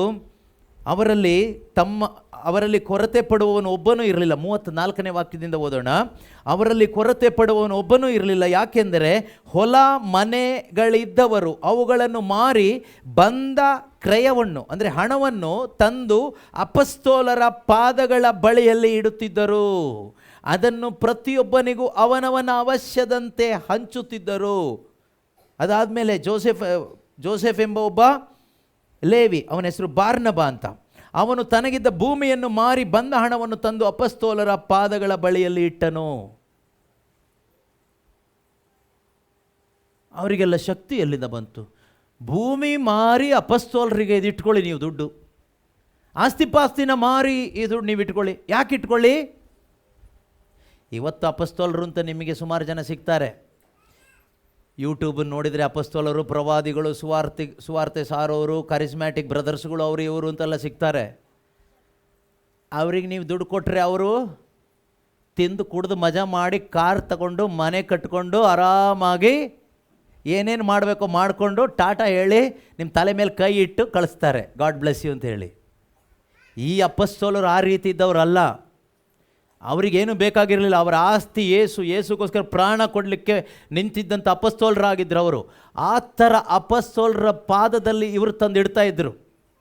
ಅವರಿಗದು ಕಸ ಆಗಿತ್ತು, ಅವರು ಅದನ್ನು ಮುಟ್ಟಿ ಕೂಡ ನೋಡ್ತಾ ಇರಲಿಲ್ಲ. ಈ ಹಣವನ್ನು ತೆಗೆದುಕೊಂಡು ಏನು ಮಾಡ್ತಾ ಇದ್ದರು? ಯಾರಿಗೆಲ್ಲ ಕೊರತೆ ಇದೆಯೋ ಅವರಿಗೆ ಹಂಚ್ತಾ ಇದ್ದರು. ಇವತ್ತಿನ ಅಪೊಸ್ತಲರು ಹಂಚಲ್ಲ. ನೀವು ನನಗೆ ಪಾಕೆಟ್ ಮನಿ ಅಂತ ಕೊಟ್ಟರೆ, ನನ್ನ ಪಾದಕ್ಕೆ ಏನಾರ ತಂದಿಟ್ರೆ ನಾನೇನು ಮಾಡ್ತೀನಿ? ನಾಳೆನೇ ಯಾವುದಾದ್ರೂ ಒಳ್ಳೆ ಕಾರ್ ಬುಕ್ ಮಾಡ್ಕೋತೀನಿ. ಇಂಡಿಯಾದಲ್ಲಿ ಸೆಟ್ಲಾಗಲ್ಲ, ಫಾರಿನಲ್ಲಿ ಒಂದು ಸೈಟ್ ತೊಗೊಂಡು ಅಲ್ಲಿ ಸೆಟ್ಲ್ ಆಗ್ತೀನಿ. ಆಮೇಲೆ ಕಣ್ಣಿಗೆ ಬೀಳಲ್ಲ, ಯೂಟ್ಯೂಬಲ್ಲಿ ನೋಡಬೇಕಾಗತ್ತೆ ನನ್ನ. ಇವತ್ತಿನ ಅಪೊಸ್ತಲರು ನಾವು ಹಾಗೆ. ಅಂದಿನ ಅಪೊಸ್ತಲರು ಹಾಗಲ್ಲ. ಕ್ರಿಸ್ತನಿಗೋಸ್ಕರ ಎಲ್ಲವನ್ನ ಕಳ್ಕೊಳ್ಳಿಕ್ಕೂ ನಷ್ಟಪಡಿಸ್ಕೊಳ್ಳಿಕ್ಕೂ ಅದು ಪ್ರಾಣ ಮಾನ ಮರ್ಯಾದೆ ಆಸ್ತಿ ಪಾಸ್ತಿ ಎಲ್ಲವನ್ನ ಒತ್ತೆ ಇಟ್ಟು ನಿಂತಂಥ ಅಪೊಸ್ತಲರಾಗಿದ್ದರು. ಆ ಥರದವರು ನಿಮ್ಮ ಸಭೆಯಲ್ಲಿ ನಿಮ್ಮ ಸಭಾಪಾಲಕರಾಗಿದ್ದರೆ ನೀವು ಭಾಗ್ಯವಂತರು. ನಾವು ಒಬ್ಬೊಬ್ಬರು ಆಗಬೇಕು. ಇದಾಗಬೇಕಾದ್ರೆ ಎಲ್ಲಿಂದ ಆಗುತ್ತೆ? ಆಟೋಮೆಟಿಕ್ಕಾಗಿ ಆಗುತ್ತಾ? ಅಭಿಷೇಕ ಬೇಕು. ಪವಿತ್ರಾತ್ಮನ ಶಕ್ತಿ ಅವರಲ್ಲಿ ಇದ್ದಿದ್ದರಿಂದ ಇದು ಅವರಲ್ಲಿ ಆಗ್ತಾ ಇತ್ತು. ಹಣವನ್ನು ಕಸದ ಥರ ನೋಡ್ತಾ ಇದ್ರು ಅವರು. ಆಸ್ತಿ ಪಾಸ್ತಿ ಕಸದ ಥರ ನೋಡ್ತಾ ಇದ್ರು. ಅವರಿಗೆ ಬೆಲೆ ಇದ್ದಿದ್ದು ಒಂದೇ, ಅದು ಯೇಸು ಮಾತ್ರ, ಅದು ದೇವರ ವಾಕ್ಯ ಮಾತ್ರ. ಅದಕ್ಕೋಸ್ಕರ ಏನು ಬೇಕಾದರೂ ಮಾಡಲಿಕ್ಕೆ, ಏನು ಬೇಕಾದರೂ ಕಳ್ಕೊಳ್ಳಿಕ್ಕೆ ಅವರು ತಯಾರಾಗಿದ್ದರು. ಇದು ಪವಿತ್ರಾತ್ಮ ಬರುವಾಗ ಸಿಗುವ ಶಕ್ತಿ. ಇದು ಸುಮ್ಮನೆ ಕೈ ತಟ್ಟಿ ಬರುವ ಅಭಿಷೇಕ ಅಲ್ಲ. ಬಬ ಅಂತ ಬಂದು ಬೀಳುವ ಹೀಗೆ ಪಲ್ಟಿ ಹೊಡೆಯೋ ಅಭಿಷೇಕ ಅಲ್ಲ. ಇವತ್ತು ಬರುತ್ತಲ್ಲ ಸುಮಾರು ಜನರ ಮೇಲೆ. ನೋಡೋಣ ಇಲ್ಲಿ ಎಷ್ಟು ಜನರ ಮೇಲೆ ಅದು ಬರುತ್ತೆ ಅಂತ. ಕೆಲವು ಕಡೆ ಪ್ರಾಕ್ಟೀಸ್ ಮಾಡ್ಕೊಂಡಿರ್ತಾರೆ. ತಲೆ ಮೇಲೆ ಕೈ ಇಟ್ಟರೆ ಸಾಕು, ಹೀಗೆ ಹೀಗೆ ಹೀಗೆ ಹೋಗಿ ಕೆಲವರು ಹಾರೋರಿದ್ದಾರೆ. ಫ್ಯಾನ್ ಗೀನಿಗೆ ಸಿಕ್ಕಾಕಿದ್ರೆ ಮತ್ತೆ ಹುಷಾರು. ಇದರಲ್ಲೆಲ್ಲ ಕೆಲಸ ಆಗೋದಿಲ್ಲ. ಅದು ಯಾವುದೋ ಒಂದು ಆತ್ಮ, ಅದು ಯೇಸುವಿನ ಆತ್ಮ ಅಲ್ಲ. ನಿಜವಾದ ಅಭಿಷೇಕ ನಮ್ಮ ಮೇಲೆ ಬಂದರೆ, ನಿಜವಾದ ಈ ಕ್ರೈಸ್ತ ಸಭೆಯಲ್ಲಿ ಏನು ನಡೀತಾ ಇತ್ತು? ಅವರೆಲ್ಲರೂ ಒಮ್ಮನಸ್ಸಿನಿಂದ ಬಾಳ್ತಾ ಇದ್ದರು, ಒಂದೇ ಕುಟುಂಬದವರಂತೆ ಬಾಳ್ತಾ ಇದ್ದರು. ಕಚ್ಚಾಡ್ಕೊಂಡು ಕಿತ್ತಾಡ್ಕೊಂಡು ಬಾಳ್ತಾ ಇರಲಿಲ್ಲ. ಅವರು ಅನ್ಯೋನ್ಯವಾಗಿ ಬದುಕ್ತಾ ಇದ್ದರು. ಈ ಅನ್ಯೋನ್ಯತೆ, ಯೂನಿಟಿ, ಒನ್ನೆಸ್, ಒಟ್ಟಾಗಿರುವಂಥದ್ದು ಇದೆಯಾ ಇವತ್ತು?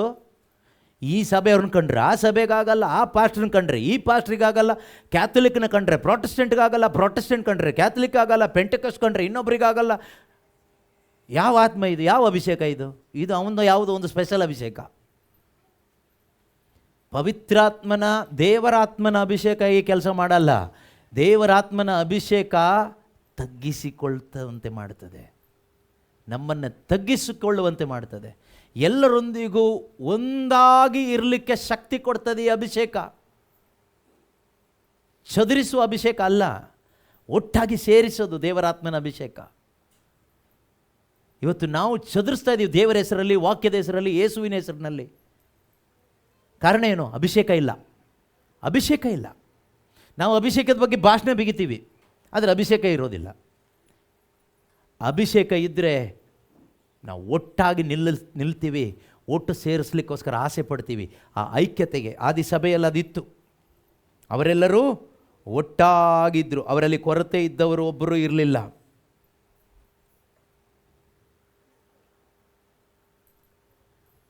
ಇವತ್ತಿನ ಸಭೆಗಳಲ್ಲಿ ವಸೂಲಿ ನಡೆಯುತ್ತೆ. ನೀವು ಕೊಡಬೇಕು, ಕೊಟ್ಟಿಲ್ಲ ಅಂದರೆ ದೇವ್ರು ನೋಡ್ಕೊಳ್ತಾರೆ. ಇನ್ನೊಂದು ರೀತಿ ಹೇಗೆ? ನೀವು ಕೊಡಬೇಕು, ಕೊಟ್ಟರೆ ನಿಮಗೇನು ಸಿಗುತ್ತೆ? ಆಶೀರ್ವಾದ ಸಿಗುತ್ತೆ. ದೇವರು ಬಿಸ್ನೆಸ್ ಮ್ಯಾನ್ ಅಲ್ಲ, ದೇವರು ಹೃದಯ ನೋಡುವಂಥ ದೇವರು. ಪವಿತ್ರಾತ್ಮ ಅಭಿಷೇಕ ನಿಮ್ಮ ಮೇಲೆ ಬಂದಾಗ ನಿಮಗೆ ಕೊಡಿ ಅಂತ ನಾನು ಹೇಳೋದೇ ಬೇಕಾಗಿಲ್ಲ. ಹಣ ನೀವು ತಂದು ಕೊಡ್ತೀರಿ. ಕರೆಕ್ಟಾ? ನಿಮ್ಮಲ್ಲಿ ಕೆಲವರು ಅಭಿಷೇಕ ಇರೋರು ಇದ್ದೀರಿ, ಇಲ್ಲಂತಲ್ಲ. ನಿಮಗೆ ಯಾರಾದರೂ ಹೇಳಿದ್ದಕ್ಕೆ ನೀವು ಕೊಡ್ತಾ ಇದ್ದೀರೋ? ನಿಮ್ಮ ಒಳಗಡೆ ಒಂದು ಪ್ರೇರಣೆ ಬಂದು ಕೊಡ್ತಾ ಇದ್ದೀರೋ? ಕೆಲವರೆಲ್ಲ ಹೇಗೆ ಕೊಡ್ತಾರೆ ಗೊತ್ತಾ? ಕೂಲಿ ಕೆಲಸ ಮಾಡಿಕೊಂಡು ಅವರು ಊಟಕ್ಕೆ ಇಟ್ಕೊಳ್ದೇನೆ ಸಭೆಗೆ ತಂದು ಕೊಡೋರು ಎಷ್ಟೋ ಜನ ಇದ್ದಾರೆ. ಕೂಲಿ ಕೆಲಸ ಮಾಡಿ ಅವ್ರ ಊಟಕ್ಕೆ, ಅವ್ರ ಮಕ್ಕಳಿಗೆ ಊಟಕ್ಕೆ ಇರೋದಿಲ್ಲ, ಆದರೂ ದೇವ್ರ ಕೆಲಸಕ್ಕೆ ಇಟ್ಕೊಳ್ಳಿ ಅಂತ ಕೊಡೋರಿದ್ದಾರೆ. ಎಲ್ಲಿಂದ ಆ ಧೈರ್ಯ ಅವರಿಗೆ? ಪವಿತ್ರಾತ್ಮನ ಅಭಿಷೇಕ. ಅವರು ಯಾವುದೋ ಹೆದರ್ಕೊಂಡು ಬೆದರ್ಕೊಂಡು ಬಂದು ಕೊಡೋರಲ್ಲ. ಅಡ್ಜಸ್ಟ್ಮೆಂಟಲ್ಲಿ ಅನನೀಯ ಸಫೈರ ಸ್ವಲ್ಪ ಇರಲಿ ಇಟ್ಕೊಳ್ಳೋಣ ಅಂತ ಇಟ್ಕೊಂಡು ಕೊಡೋರಲ್ಲ. ಪೂರ್ತಿ ಅಂದರೆ ನಾವು ನೋಡಿ, ಮತ್ತಾಯ 6:33 ವಾಕ್ಯ ಹೇಳುತ್ತೆ. ಏನಂತ ಹೇಳುತ್ತೆ ಗೊತ್ತಾ? ನೀವಾದರೂ ಮೊದಲು ದೇವರ ರಾಜ್ಯಕ್ಕಾಗಿಯೂ ಆತನ ನೀತಿಗಾಗಿಯೂ ತವಕಪಡಿ, ಇದರೊಂದಿಗೆ ಅವೆಲ್ಲವೂ ನಿಮಗೆ ಕೊಡಲ್ಪಡುವುದು. ಇದು ನಂಬಿಕೆ. ದೇವರು ಸುಳ್ಳು ಹೇಳೋದಿಲ್ಲ. ಈ ವಾಕ್ಯ ನೆರವೇರಲಿಕ್ಕೋಸ್ಕರ ನಾವು ಕೊಡೋದಲ್ಲ, ಮಾಡೋದಲ್ಲ, ನಾವು ದೇವರನ್ನ ಹುಡುಕೋದಲ್ಲ. ಇದು ನೆರವೇರುತ್ತೆ. ಇದು ನೆರವೇರಿಯೇ ನೆರವೇರುತ್ತೆ. ಅದು ದೇವ್ರ ಮಾತಾಗಿರೋದ್ರಿಂದ ದೇವರು ನೆರವೇರಿಸ್ತಾರೆ. ಏನಿದೆ ಮತ್ತಾಯ 6:33? ಹೀಗಿರುವುದರಿಂದ ನೀವು ಮೊದಲು 32ನೇ ವಾಕ್ಯದಿಂದ ಓದೋಣ. 32ರಿಂದ 33. ಇವೆಲ್ಲವುಗಳಿಗಾಗಿ ಯಾರು?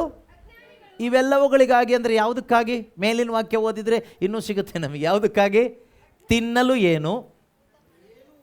ಏನು ಊಟ ಮಾಡಬೇಕು, ಏನು ಕುಡಿಯಬೇಕು, ಏನು ಒದ್ದುಕೊಳ್ಳಬೇಕು ಎಂದು ಚಿಂತೆ ಮಾಡಬೇಡ್ರಿ. ಇದು ಮಿನಿಮಮ್. ಇದು ಎಲ್ರಿಗೂ ಇದೆ. ಈಗ ನಮ್ಮ ಚಿಂತೆ ಇದಕ್ಕೂ ಮೀರಿದ್ದು. ಏನು ಊಟ ಮಾಡೋದು ಇವತ್ತು? ನೀರು ಕುಡಿಯೋಕ್ಕೆ ನೀರು ಎಲ್ಲಿದೆ? ಹೊದ್ಕೊಳ್ಳಿಕ್ಕೆ ಏನಿದೆ? ಬಟ್ಟೆ ಎಲ್ಲಿದೆ? ಹಾಕ್ಕೊಳ್ಳಿಕ್ಕೆ ಬಟ್ಟೆ ಏನು ಮಾಡೋದು? ಈ ಮಿನಿಮಮ್ ಅವಶ್ಯಕತೆಗಳಿಗೆ ಚಿಂತೆ ಮಾಡಬೇಡ್ರಿ ಅಂತ ಹೇಳ್ತಾರೆ. ಇನ್ನು ನಾವು ದೊಡ್ಡ ಚಿಂತೆ ಮಾಡ್ತೀವಿ. ನಾವು ಮಿತಿ ಮೀರಿ ಹೋಗ್ಬಿಟ್ಟಿದ್ದೀವಿ ಅಲ್ವಾ? ಆಮೇಲೆ ಓದಿ ಈಗ 32ರಿಂದ. ಇವುಗಳಿಗೋಸ್ಕರ ಅಜ್ಞಾನಿಗಳು, ಜೆಂಟೈಲ್ಸ್ ಅಂದರೆ ಅನ್ಯರು. ಅನ್ಯರು ಅಂದರೆ ಅನ್ಯ ಧರ್ಮದವರಲ್ಲ, ಪವಿತ್ರಾತ್ಮ ಇಲ್ಲದವರು, ದೇವರ ಅರಿವಿಲ್ಲದವರು, ದೇವರ ಸಂಬಂಧ ಇಲ್ಲದೆ ಇರತಕ್ಕಂಥವರು ಅನ್ಯರು ಅಥವಾ ಅಜ್ಞಾನಿಗಳು. ಇವುಗಳಿಗೋಸ್ಕರ ತವಕ ಪಡೋರು ಅಜ್ಞಾನಿಗಳು. ಹೊರಗಡೆ ಅವರು, ಒಳಗಡೆ ಮಕ್ಕಳೆಲ್ಲ ತವಕ ಪಡೋದು. ಇದೆಲ್ಲ ನಿಮಗೆ ಬೇಕಾಗಿದೆ ಎಂದು ಅಪ್ಪನಿಗೆ ತಿಳಿದಿದೆ. ಯಾವುದೇ ಮಗ ಬೆಳಗ್ಗೆ ಎದ್ಬಿಟ್ಟು ಭಿಕ್ಷಕಂತರ ಒಂದು ಪಾತ್ರೆ ಹಿಡ್ಕೊಂಡು, ಒಂದು ಖಾಲಿ ಪಾತ್ರೆ ಹಿಡ್ಕೊಂಡು, ಅಮ್ಮ ನನಗೆ ಮಿಲ್ಕ್ ಕೊಡು. ಎಷ್ಟು ಜನ ಮಕ್ಕಳ ಹತ್ರ ಭಿಕ್ಷೆ ಬೇಡ್ತಾರೆ? ಅಮ್ಮ ನನಗೆ ಹಸಿವಾಗ್ತಾ ಇದೆ, ದೋಸೆ ಕೊಡು.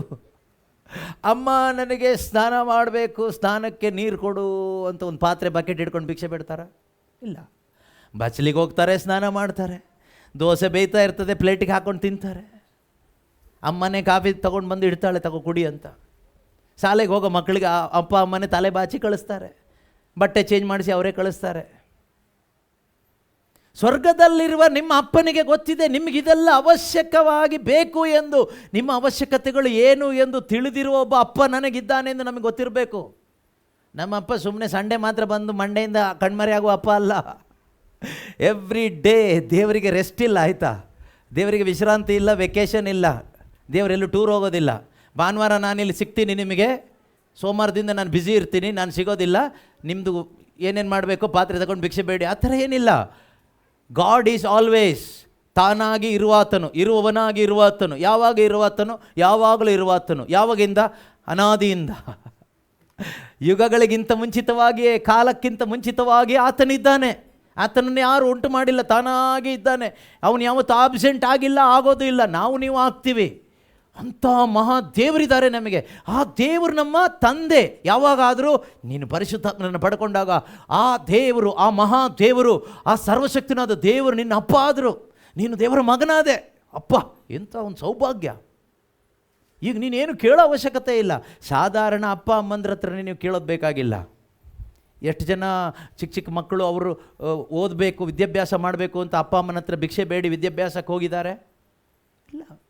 ಮಕ್ಕಳು ಏನು ಓದಿಸ್ಬೇಕು ಅಂತ ಅಪ್ಪ ಅಮ್ಮ ತೀರ್ಮಾನ ಮಾಡಿ ಓದಿಸ್ತಾರೆ, ಒಂದು ಹಂತದವರೆಗೂ, ಅವರಿಗೆ ಸ್ವಂತ ಬುದ್ಧಿ ಬರೋವರೆಗೂ. ಏನು ಬಟ್ಟೆ ತಗೋಬೇಕು ನನ್ನ ಮಗನಿಗೆ, ಏನು ಬಟ್ಟೆ ತಗೋಬೇಕು, ಏನು ಶೂಸ್ ತಗೋಬೇಕು, ಏನು ಕಾಯಿಲೆ ಬಂದರೆ ಏನು ಮೆಡಿಸಿನ್ ಕೊಡಬೇಕು. ಎಷ್ಟು ಜನ ಮಕ್ಕಳು ಕಾಯಿಲೆ ಬಂದಾಗ ಅಪ್ಪ ನನಗೆ ತಲೆನೋವು ಬಂದಿದೆಯಪ್ಪ, ಆಸ್ಪತ್ರೆ ಕರ್ಕೊಂಡು ಹೋಗಪ್ಪ, ಟ್ರೀಟ್ಮೆಂಟ್ ಕೊಡ್ಸಪ್ಪ ಅಂತ ಭಿಕ್ಷೆ ಬೇಡಿದ್ದೀರಿ? ಇಲ್ಲ.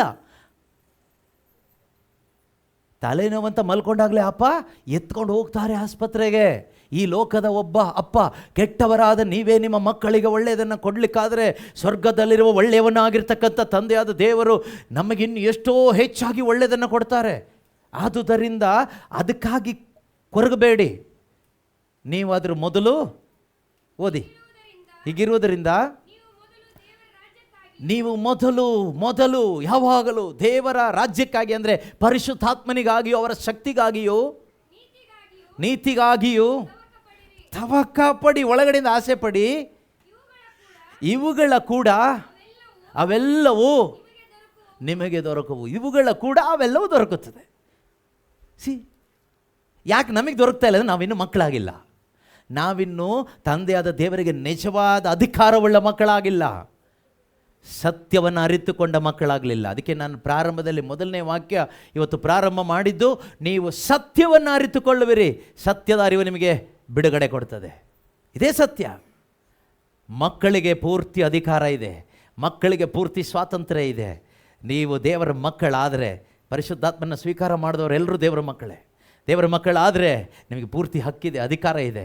ನೀವು ದೇವರ ರಾಜ್ಯ ನೀತಿ ಹುಡುಕಿದರೆ ಸಾಕು, ನೀವು ಬೇರೆ ಆಶೀರ್ವಾದ ಹುಡುಕೋ ಅವಶ್ಯಕತೆ ಇಲ್ಲ. ಈ ಸಮಯದಲ್ಲಿ ನಾವು ಪ್ರಾರ್ಥನೆ ಮಾಡಲಿಕ್ಕೆ ಹೋಗ್ತಾ ಇದ್ದೇವೆ, ಅಭಿಷೇಕ ಪ್ರಾರ್ಥನೆ. ಈ ಒಂದು ಪ್ರಾರ್ಥನೆಯಲ್ಲಿ ಮುಖ್ಯವಾಗಿ ಬೇಕಾಗಿರೋದು ಏನು ಗೊತ್ತಾ? ವಿಶ್ವಾಸ. ಏನು? ವಿಶ್ವಾಸ. ನಮ್ಮ ಹೃದಯದಲ್ಲಿ ಪಾಪವನ್ನು ಇಟ್ಟುಕೊಂಡು, ದ್ವೇಷವನ್ನು ಇಟ್ಟುಕೊಂಡು, ಲೋಕವನ್ನು ಇಟ್ಟುಕೊಂಡು, ದೇವರೇ ನಿನ್ನ ಆತ್ಮನಿಂದ ನನ್ನನ್ನು ಬಲಪಡಿಸು ಅಂದರೆ ನಿಮಗೆ ಯಾವ ಬಲನೂ ಸಿಗೋದಿಲ್ಲ. ಕೈ ಯಾರಿಡ್ತಾರೆ ಅನ್ನೋದು ಮುಖ್ಯ ಅಲ್ಲ. ಕೈ ನಾವೆಲ್ಲ ಇಟ್ಟು ಪ್ರಾರ್ಥಿಸ್ತೀವಿ ನಿಮಗೋಸ್ಕರ. ಆದರೆ ಕೇವಲ ನಮ್ಮ ಕೈ ಇಡೋದ್ರಿಂದಾಗಲಿ, ಅಭಿಷೇಕದ ತೈಲ ಹಚ್ಚೋದ್ರಿಂದ ಆಗಲಿ ನಿಮ್ಮ ಹೃದಯದೊಳಗಡೆ ಅಭಿಷೇಕ ಬರೋದಿಲ್ಲ, ದೇವರಾತ್ಮನ ಶಕ್ತಿ ಬರೋದಿಲ್ಲ. ದೇವರಾತ್ಮನ ಶಕ್ತಿ ನಿಮ್ಮಲ್ಲಿಗೆ ಬರೋದು ಕೈಯಿಂದ ಅಲ್ಲ, ಎಣ್ಣೆಯಿಂದ ಅಲ್ಲ, ನಿನ್ನ ಹೃದಯದಿಂದ. ನಿಮ್ಮ ಹೃದಯದಿಂದ. ನಿಮ್ಮ ಹೃದಯವನ್ನು ದೇವರು ನೋಡ್ತಾರೆ. ನೋಡಿ, ಒಂದು ವಾಕ್ಯ ಹೇಳಿ ನಾವು ಪ್ರಾರ್ಥನೆಗಾಗಿ ಹೋಗೋಣ. ಅಪೊಸ್ತಲರ ಕೃತ್ಯಗಳು 8ನೇ ಅಧ್ಯಾಯದಲ್ಲಿ ಪೇತ್ರನು ಹಸ್ತ ನಿಕ್ಷೇಪ ಮಾಡಿ ಪ್ರಾರ್ಥನೆ ಮಾಡ್ತಾ ಇರಬೇಕಾದ್ರೆ ಅನೇಕರು ಪವಿತ್ರಾತ್ಮನ ಶಕ್ತಿಯನ್ನು ಪಡ್ಕೊಳ್ತಾರೆ, ದೇವರಾತ್ಮನ ವರವನ್ನು ಹೊಂದಿಕೊಳ್ತಾರೆ. ಇದನ್ನು ನೋಡ್ತಾ ಇದ್ದಂಥ ಸೀಮೋನನೆಂಬ ಮಂತ್ರವಾದಿ, ಅವನು ಮಂತ್ರವಾದಿ ಆಗಿದ್ದ, ಮಂತ್ರವಾದ ಎಲ್ಲ ಬಿಟ್ಟು ಈಗ ಅವನು ರಕ್ಷಣೆ ಹೊಂದಿ ಸಭೆಗೆ ಸೇರ್ಕೊಬಿಟ್ಟಿದ್ದಾನೆ ದೀಕ್ಷಾಸ್ನಾನ ತೆಗೆದುಕೊಂಡು. ಆದರೆ ಅಭಿಷೇಕ ಇಲ್ಲ ಅವನ ಮೇಲೆ, ದೇವರಾತ್ಮನ ಶಕ್ತಿ ಇನ್ನೂ ಬಂದಿಲ್ಲ. ಅವನು ಕೇಳ್ತಾನೆ, ನನಗೂ ಈ ಶಕ್ತಿ ಬೇಕು, ನನಗೂ ಈ ಅಭಿಷೇಕ ಬೇಕು, ಕೊಡಪ್ಪ ಅಂತ. ಆಗ ಪೇತ್ರ ಅವನನ್ನು ನೋಡಿ ಒಂದು ಮಾತು ಹೇಳ್ತಾನೆ, ದುಡ್ಡು ಕೊಟ್ಟು ಕೇಳ್ತಾನೆ. ಕೆಲವರು ಇದ್ದಿರಲ್ಲ, ಕಾಣಿಕೆ ಕೊಟ್ಟು ಅಭಿಷೇಕ ಕೊಡಿ ಅಂತ. ನಿಮ್ಮ ಈ ದುಡ್ಡು ಕಾಸಿಂದ ಏನು ಅಭಿಷೇಕ ಸಿಗೋದಿಲ್ಲ, ಆಯಿತಾ? ನೀವು ಎಷ್ಟು ಡೊನೇಷನ್ ಕೊಟ್ಟರು ಅಭಿಷೇಕ ಕೊಂಡ್ಕೊಳ್ಳಿಕ್ಕೆ ಆಗೋದಿಲ್ಲ. ಅಭಿಷೇಕ ಅನ್ನೋದು ಫ್ರೀ, ಅದು ಕೃಪೆಯಾಗಿ ಕೊಡುವಂಥದ್ದು. ದೇವರು ದುಡ್ಡು ನೋಡಿ ಕೊಡುವಂಥದ್ದಲ್ಲ, ಅವರ ಆತ್ಮನ ಅಭಿಷೇಕ. ದೇವರು ಹೃದಯವನ್ನು ನೋಡಿ ಕೊಡುವಂಥದ್ದು. ಇವನೇನು ಮಾಡ್ದ? ಡೊನೇಷನ್ ತಗೊಂಡು ಕೊಟ್ಟ. ಪೇತ್ರ ಅವರೇ, ಯಾರಿಗೂ ಹೇಳ್ಬೇಡಿ, ಇಟ್ಕೊಳ್ಳಿ, ನಿಮಗೆ ಸಭೆಗೆ ಯೂಸ್ ಆಗುತ್ತೆ ಅಂತ, ಅಭಿಷೇಕ ಮಾಡಿ ಅಂದ. ಎತ್ಕೊಂಡು ಹೋಗ ನೀನು ದುಡ್ಡು. ನಿನ್ನ ಹಣಕಾಸಿಂದ ದೇವರ ಆಶೀರ್ವಾದವನ್ನು, ದೇವರ ವರವನ್ನು ಕೊಂಡ್ಕೊಳ್ಳಿಕ್ಕಾಗೋದಿಲ್ಲ. 31ನೇ ವಾಕ್ಯ ಏನು ಹೇಳುತ್ತೆ? 8:31, 21. ದೇವರ ದೃಷ್ಟಿಯಲ್ಲಿ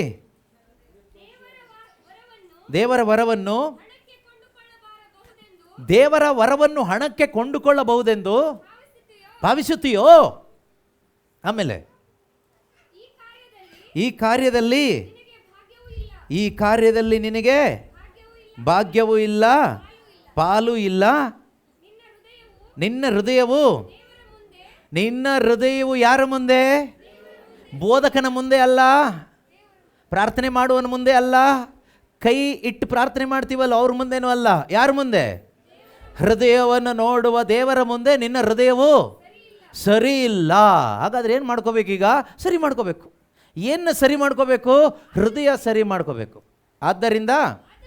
ಆದುದರಿಂದ ಈ ನಿನ್ನ ಸ್ವಾರ್ಥ ಎಂಬ ಈ ಕೆಟ್ಟತನವನ್ನು ಬಿಟ್ಟು ದೇವರ ಕಡೆಗೆ ತಿರುಗಿಕೋ. ದೇವರು ನಿನ್ನನ್ನು ಕ್ಷಮಿಸ್ಬೋದು, ಆಗ ನಿನಗೆ ಈ ವರ ಸಿಗಬಹುದು. ಆದ್ದರಿಂದ ಪ್ರೀತಿಯ ಸಹೋದರ ಸಹೋದರಿಯರೇ, ನಮಗೆಲ್ಲರಿಗೂ ದೇವರ ಆತ್ಮನ ಅಭಿಷೇಕ ಬೇಕು. ನಾವು ಜಯಶಾಲಿಗಳಾಗಿ ಬದುಕಬೇಕು ಈ ಲೋಕದಲ್ಲಿ. ನಾವು ಶುಭ ಸಂದೇಶವನ್ನು ಸಾರಬೇಕು ಈ ಲೋಕದಲ್ಲಿ. ಯೇಸು ಕ್ರಿಸ್ತನಿಗೆ ಸಾಕ್ಷಿಗಳಾಗಿ ಬದುಕಬೇಕು ಈ ಲೋಕದಲ್ಲಿ. ನಾವು ಎಲ್ಲರನ್ನು ಪ್ರೀತಿಸಲಿಕ್ಕೆ ನಮಗಾಗಬೇಕು, ಎಲ್ಲರನ್ನು ಕ್ಷಮಿಸಲಿಕ್ಕೆ ನಮಗಾಗಬೇಕು. ಹಣದ ವ್ಯಾಮೋಹವನ್ನು ಬಿಟ್ಟು, ದುಶ್ಚಟಗಳನ್ನು ಬಿಟ್ಟು, ದುರಭ್ಯಾಸಗಳನ್ನ ಬಿಟ್ಟು ನಾವು ಸಾಕ್ಷಿ ಮಕ್ಕಳಾಗಿ ಬದುಕಲಿಕ್ಕೆ ಆಗಬೇಕು. ದೇವರು ನಮಗೆ ಕೊಟ್ಟ ಈ ದೇಹವನ್ನು ನಾವು ಪರಿಶುದ್ಧವಾಗಿಟ್ಕೊಂಡು ಬದುಕಲಿಕ್ಕೆ ಆಗಬೇಕು. ಇದೆಲ್ಲ ಆಗಬೇಕಾದರೆ ದೇವರಾತ್ಮನ ಶಕ್ತಿ ಬೇಕು, ಆತ್ಮನ ಬಲವಿಲ್ಲದೆ ಇದಾಗೋದಿಲ್ಲ. ಆದ್ದರಿಂದ ಪ್ರೀತಿಯ ಸಹೋದರ ಸಹೋದರಿಯರೇ, ನಮ್ಮ ಹೃದಯದಲ್ಲಿ ಏನಾದರೂ ಪಾಪಗಳಿದ್ದರೆ, ದೇವರ ಇಚ್ಛೆಗೆ ವಿರುದ್ಧವಾದದ್ದು, ದೇವರಿಗೆ ಇಷ್ಟ ಇಲ್ಲದೆ ಇರೋದು ಯಾವುದಾದ್ರೂ ಇದ್ದರೆ ಇವತ್ತೇ ನಾವು ತೆಗೆದುಹಾಕೋಣ. ಯಾವುದಾದರೂ ರೀತಿಯ ವಿಗ್ರಹಗಳು ನಮ್ಮ ಹೃದಯದಲ್ಲಿದ್ದರೆ, ದೇವರಿಗಿಂತ ಹೆಚ್ಚಾಗಿ ಯಾವುದಕ್ಕಾದರೂ ನಾವು ಮೊದಲನೆಯ ಸ್ಥಾನ ಕೊಟ್ಟಿದ್ದಿದ್ದರೆ, ಯೇಸು ಅಲ್ಲದೆ ಇನ್ಯಾವುದೋ ಒಂದು ವಸ್ತುವನ್ನಾಗಲಿ ವ್ಯಕ್ತಿಯನ್ನಾಗಲಿ ಯಾವುದನ್ನಾಗಲಿ ನಾನು ದೇವರು ಎಂದು ಪೂಜಿಸುವನಾಗಿದ್ದರೆ, ನಾನು ನಂಬಿಕೆ ಇಟ್ಟವನಾಗಿದ್ದರೆ, ನಮ್ಮ ಮನಸ್ಸಿನಿಂದ ಅದನ್ನು ತೆಗೆದು ಹಾಕೋಣ. ಯಾಕೆಂದರೆ ನಮಗೊಬ್ಬರೇ ರಕ್ಷಕರು, ಒಬ್ಬರೇ ಪ್ರಭು, ಒಬ್ಬರೇ ದೇವರು ಎಲ್ಲ ಮನುಷ್ಯನಿಗೂ. ಅದು ನಮ್ಮನ್ನು ಸೃಷ್ಟಿ ಮಾಡಿದ ಸೃಷ್ಟಿಕರ್ತನಾದ ದೇವರು, ನಮ್ಮ ರಕ್ಷಕನಾದ ದೇವರು ಪ್ರಭು ಯೇಸು ಕ್ರಿಸ್ತರು. ಅವರಿಗೆ ನಮ್ಮ ಹೃದಯದಲ್ಲಿ ಮೊದಲನೇ ಸ್ಥಾನ ಕೊಡಬೇಕು. ಮೊದಲನೇ ಸ್ಥಾನ ಮಾತ್ರ ಅಲ್ಲ, ಪೂರ್ತಿ ಅವರಿಗೇನೆ, ಪೂರ್ಣ ಹೃದಯದಿಂದ ಪೂರ್ಣ ಮನಸ್ಸಿನಿಂದ ಅವರೊಬ್ಬರನ್ನೇ ಆರಾಧಿಸಬೇಕು, ಪ್ರೀತಿಸಬೇಕು ಅಂತ ದೇವರ ಆಜ್ಞೆ ಇದೆ. ನಮ್ಮ ಹೃದಯದಲ್ಲಿ ಲೋಕಕ್ಕೆ, ಹಣಕ್ಕೆ, ಅಧಿಕಾರಕ್ಕೆ, ಅವುಗಳಿಗೆ ಇವುಗಳಿಗೆ ವ್ಯಕ್ತಿಗಳಿಗೆ ನಾವು ಸ್ಥಾನ ಕೊಟ್ಟಿದ್ದರೆ ಮಾನಸಾಂತರ ಪಡೋಣ. ನಮ್ಮ ಹೃದಯವನ್ನು ದೇವರ ಮುಂದೆ ಸರಿಯಾಗಿಸ್ಕೊಳ್ಳಿಕ್ಕೋಸ್ಕರ ನಾವು ಪ್ರಯತ್ನ ಪಡೋಣ. ನಮ್ಮ ಹೃದಯವನ್ನು ನೋಡುವಂಥ ದೇವರು. ಖಂಡಿತವಾಗಲೂ ನಾವು ದೇವರ ಕಡೆಗೆ ತಿರುಗಿ, ದೇವರೇ ನನಗೆ ಆ ಶಕ್ತಿ ಬೇಕು ಸ್ವಾಮಿ, ನಾನು ಸಾಕ್ಷಿ ಮಗನಾಗಿ ಬದುಕಬೇಕು, ನಿನ್ನ ಮಹಿಮೆಗಾಗಿ ನಾನು ಬದುಕಬೇಕು ಅಂತ ಆಸೆಪಟ್ಟು ಪ್ರಾರ್ಥಿಸುವಾಗ ಖಂಡಿತವಾಗಲೂ ಹೃದಯವನ್ನು ನೋಡುವಂಥ ದೇವರು ಆತ್ಮನ ಬಲದಿಂದ ನಮ್ಮನ್ನು ಏನು ಮಾಡ್ತಾರೆ? ತುಂಬಿಸ್ತಾರೆ. ಆಮೇಲೆ ನಿಮ್ಮ ಜೀವನ ಭಿಕ್ಷುಕರ ಥರ ಬದುಕೋದಿಲ್ಲ, ಹಣದ ವ್ಯಾಮೋಹಕ್ಕಾಗಿ ಬದುಕೋದಿಲ್ಲ, ಭಯದಲ್ಲಿ ಬದುಕೋದಿಲ್ಲ, ಸೋಲಿನಲ್ಲಿ ಬದುಕೋದಿಲ್ಲ. ಜಯಶಾಲಿಗಳಿಗಿಂತ ಜಯಶಾಲಿಗಳಾಗಿ ನೀವು ಬದುಕ್ತೀರಿ, ಧೈರ್ಯಶಾಲಿಗಳಾಗಿ ನೀವು ಬದುಕ್ತೀರಿ. ಕಿತ್ಕೊಳ್ಳೋರಾಗಿ ಬದುಕೋದಿಲ್ಲ, ಕೊಡೋರಾಗಿ ಬದುಕ್ತೀರಿ. ದ್ವೇಷ ಸಾಧಿಸೋರಾಗಿರೋದಿಲ್ಲ, ಕ್ಷಮೆ ಕೊಡೋರಾಗಿ ನೀವು ಬದುಕ್ತೀರಿ. ಪರಿಶುದ್ಧವಾದ ಜೀವನವನ್ನು ಜೀವಿಸಲಿಕ್ಕಾಗ್ತದೆ. ಇದೆಲ್ಲ ಸಾಧ್ಯ ಆಗೋದು ಮನುಷ್ಯನ ಬಲದಿಂದ ಅಲ್ಲ, ದೇವರ ಆತ್ಮನ ಬಲದಿಂದ. ಪವಿತ್ರಾತ್ಮನು ನಿನ್ನ ಮೇಲೆ ಬಂದಾಗ ಈ ಶಕ್ತಿ ನಿನಗೆ ಸಿಗ್ತದೆ.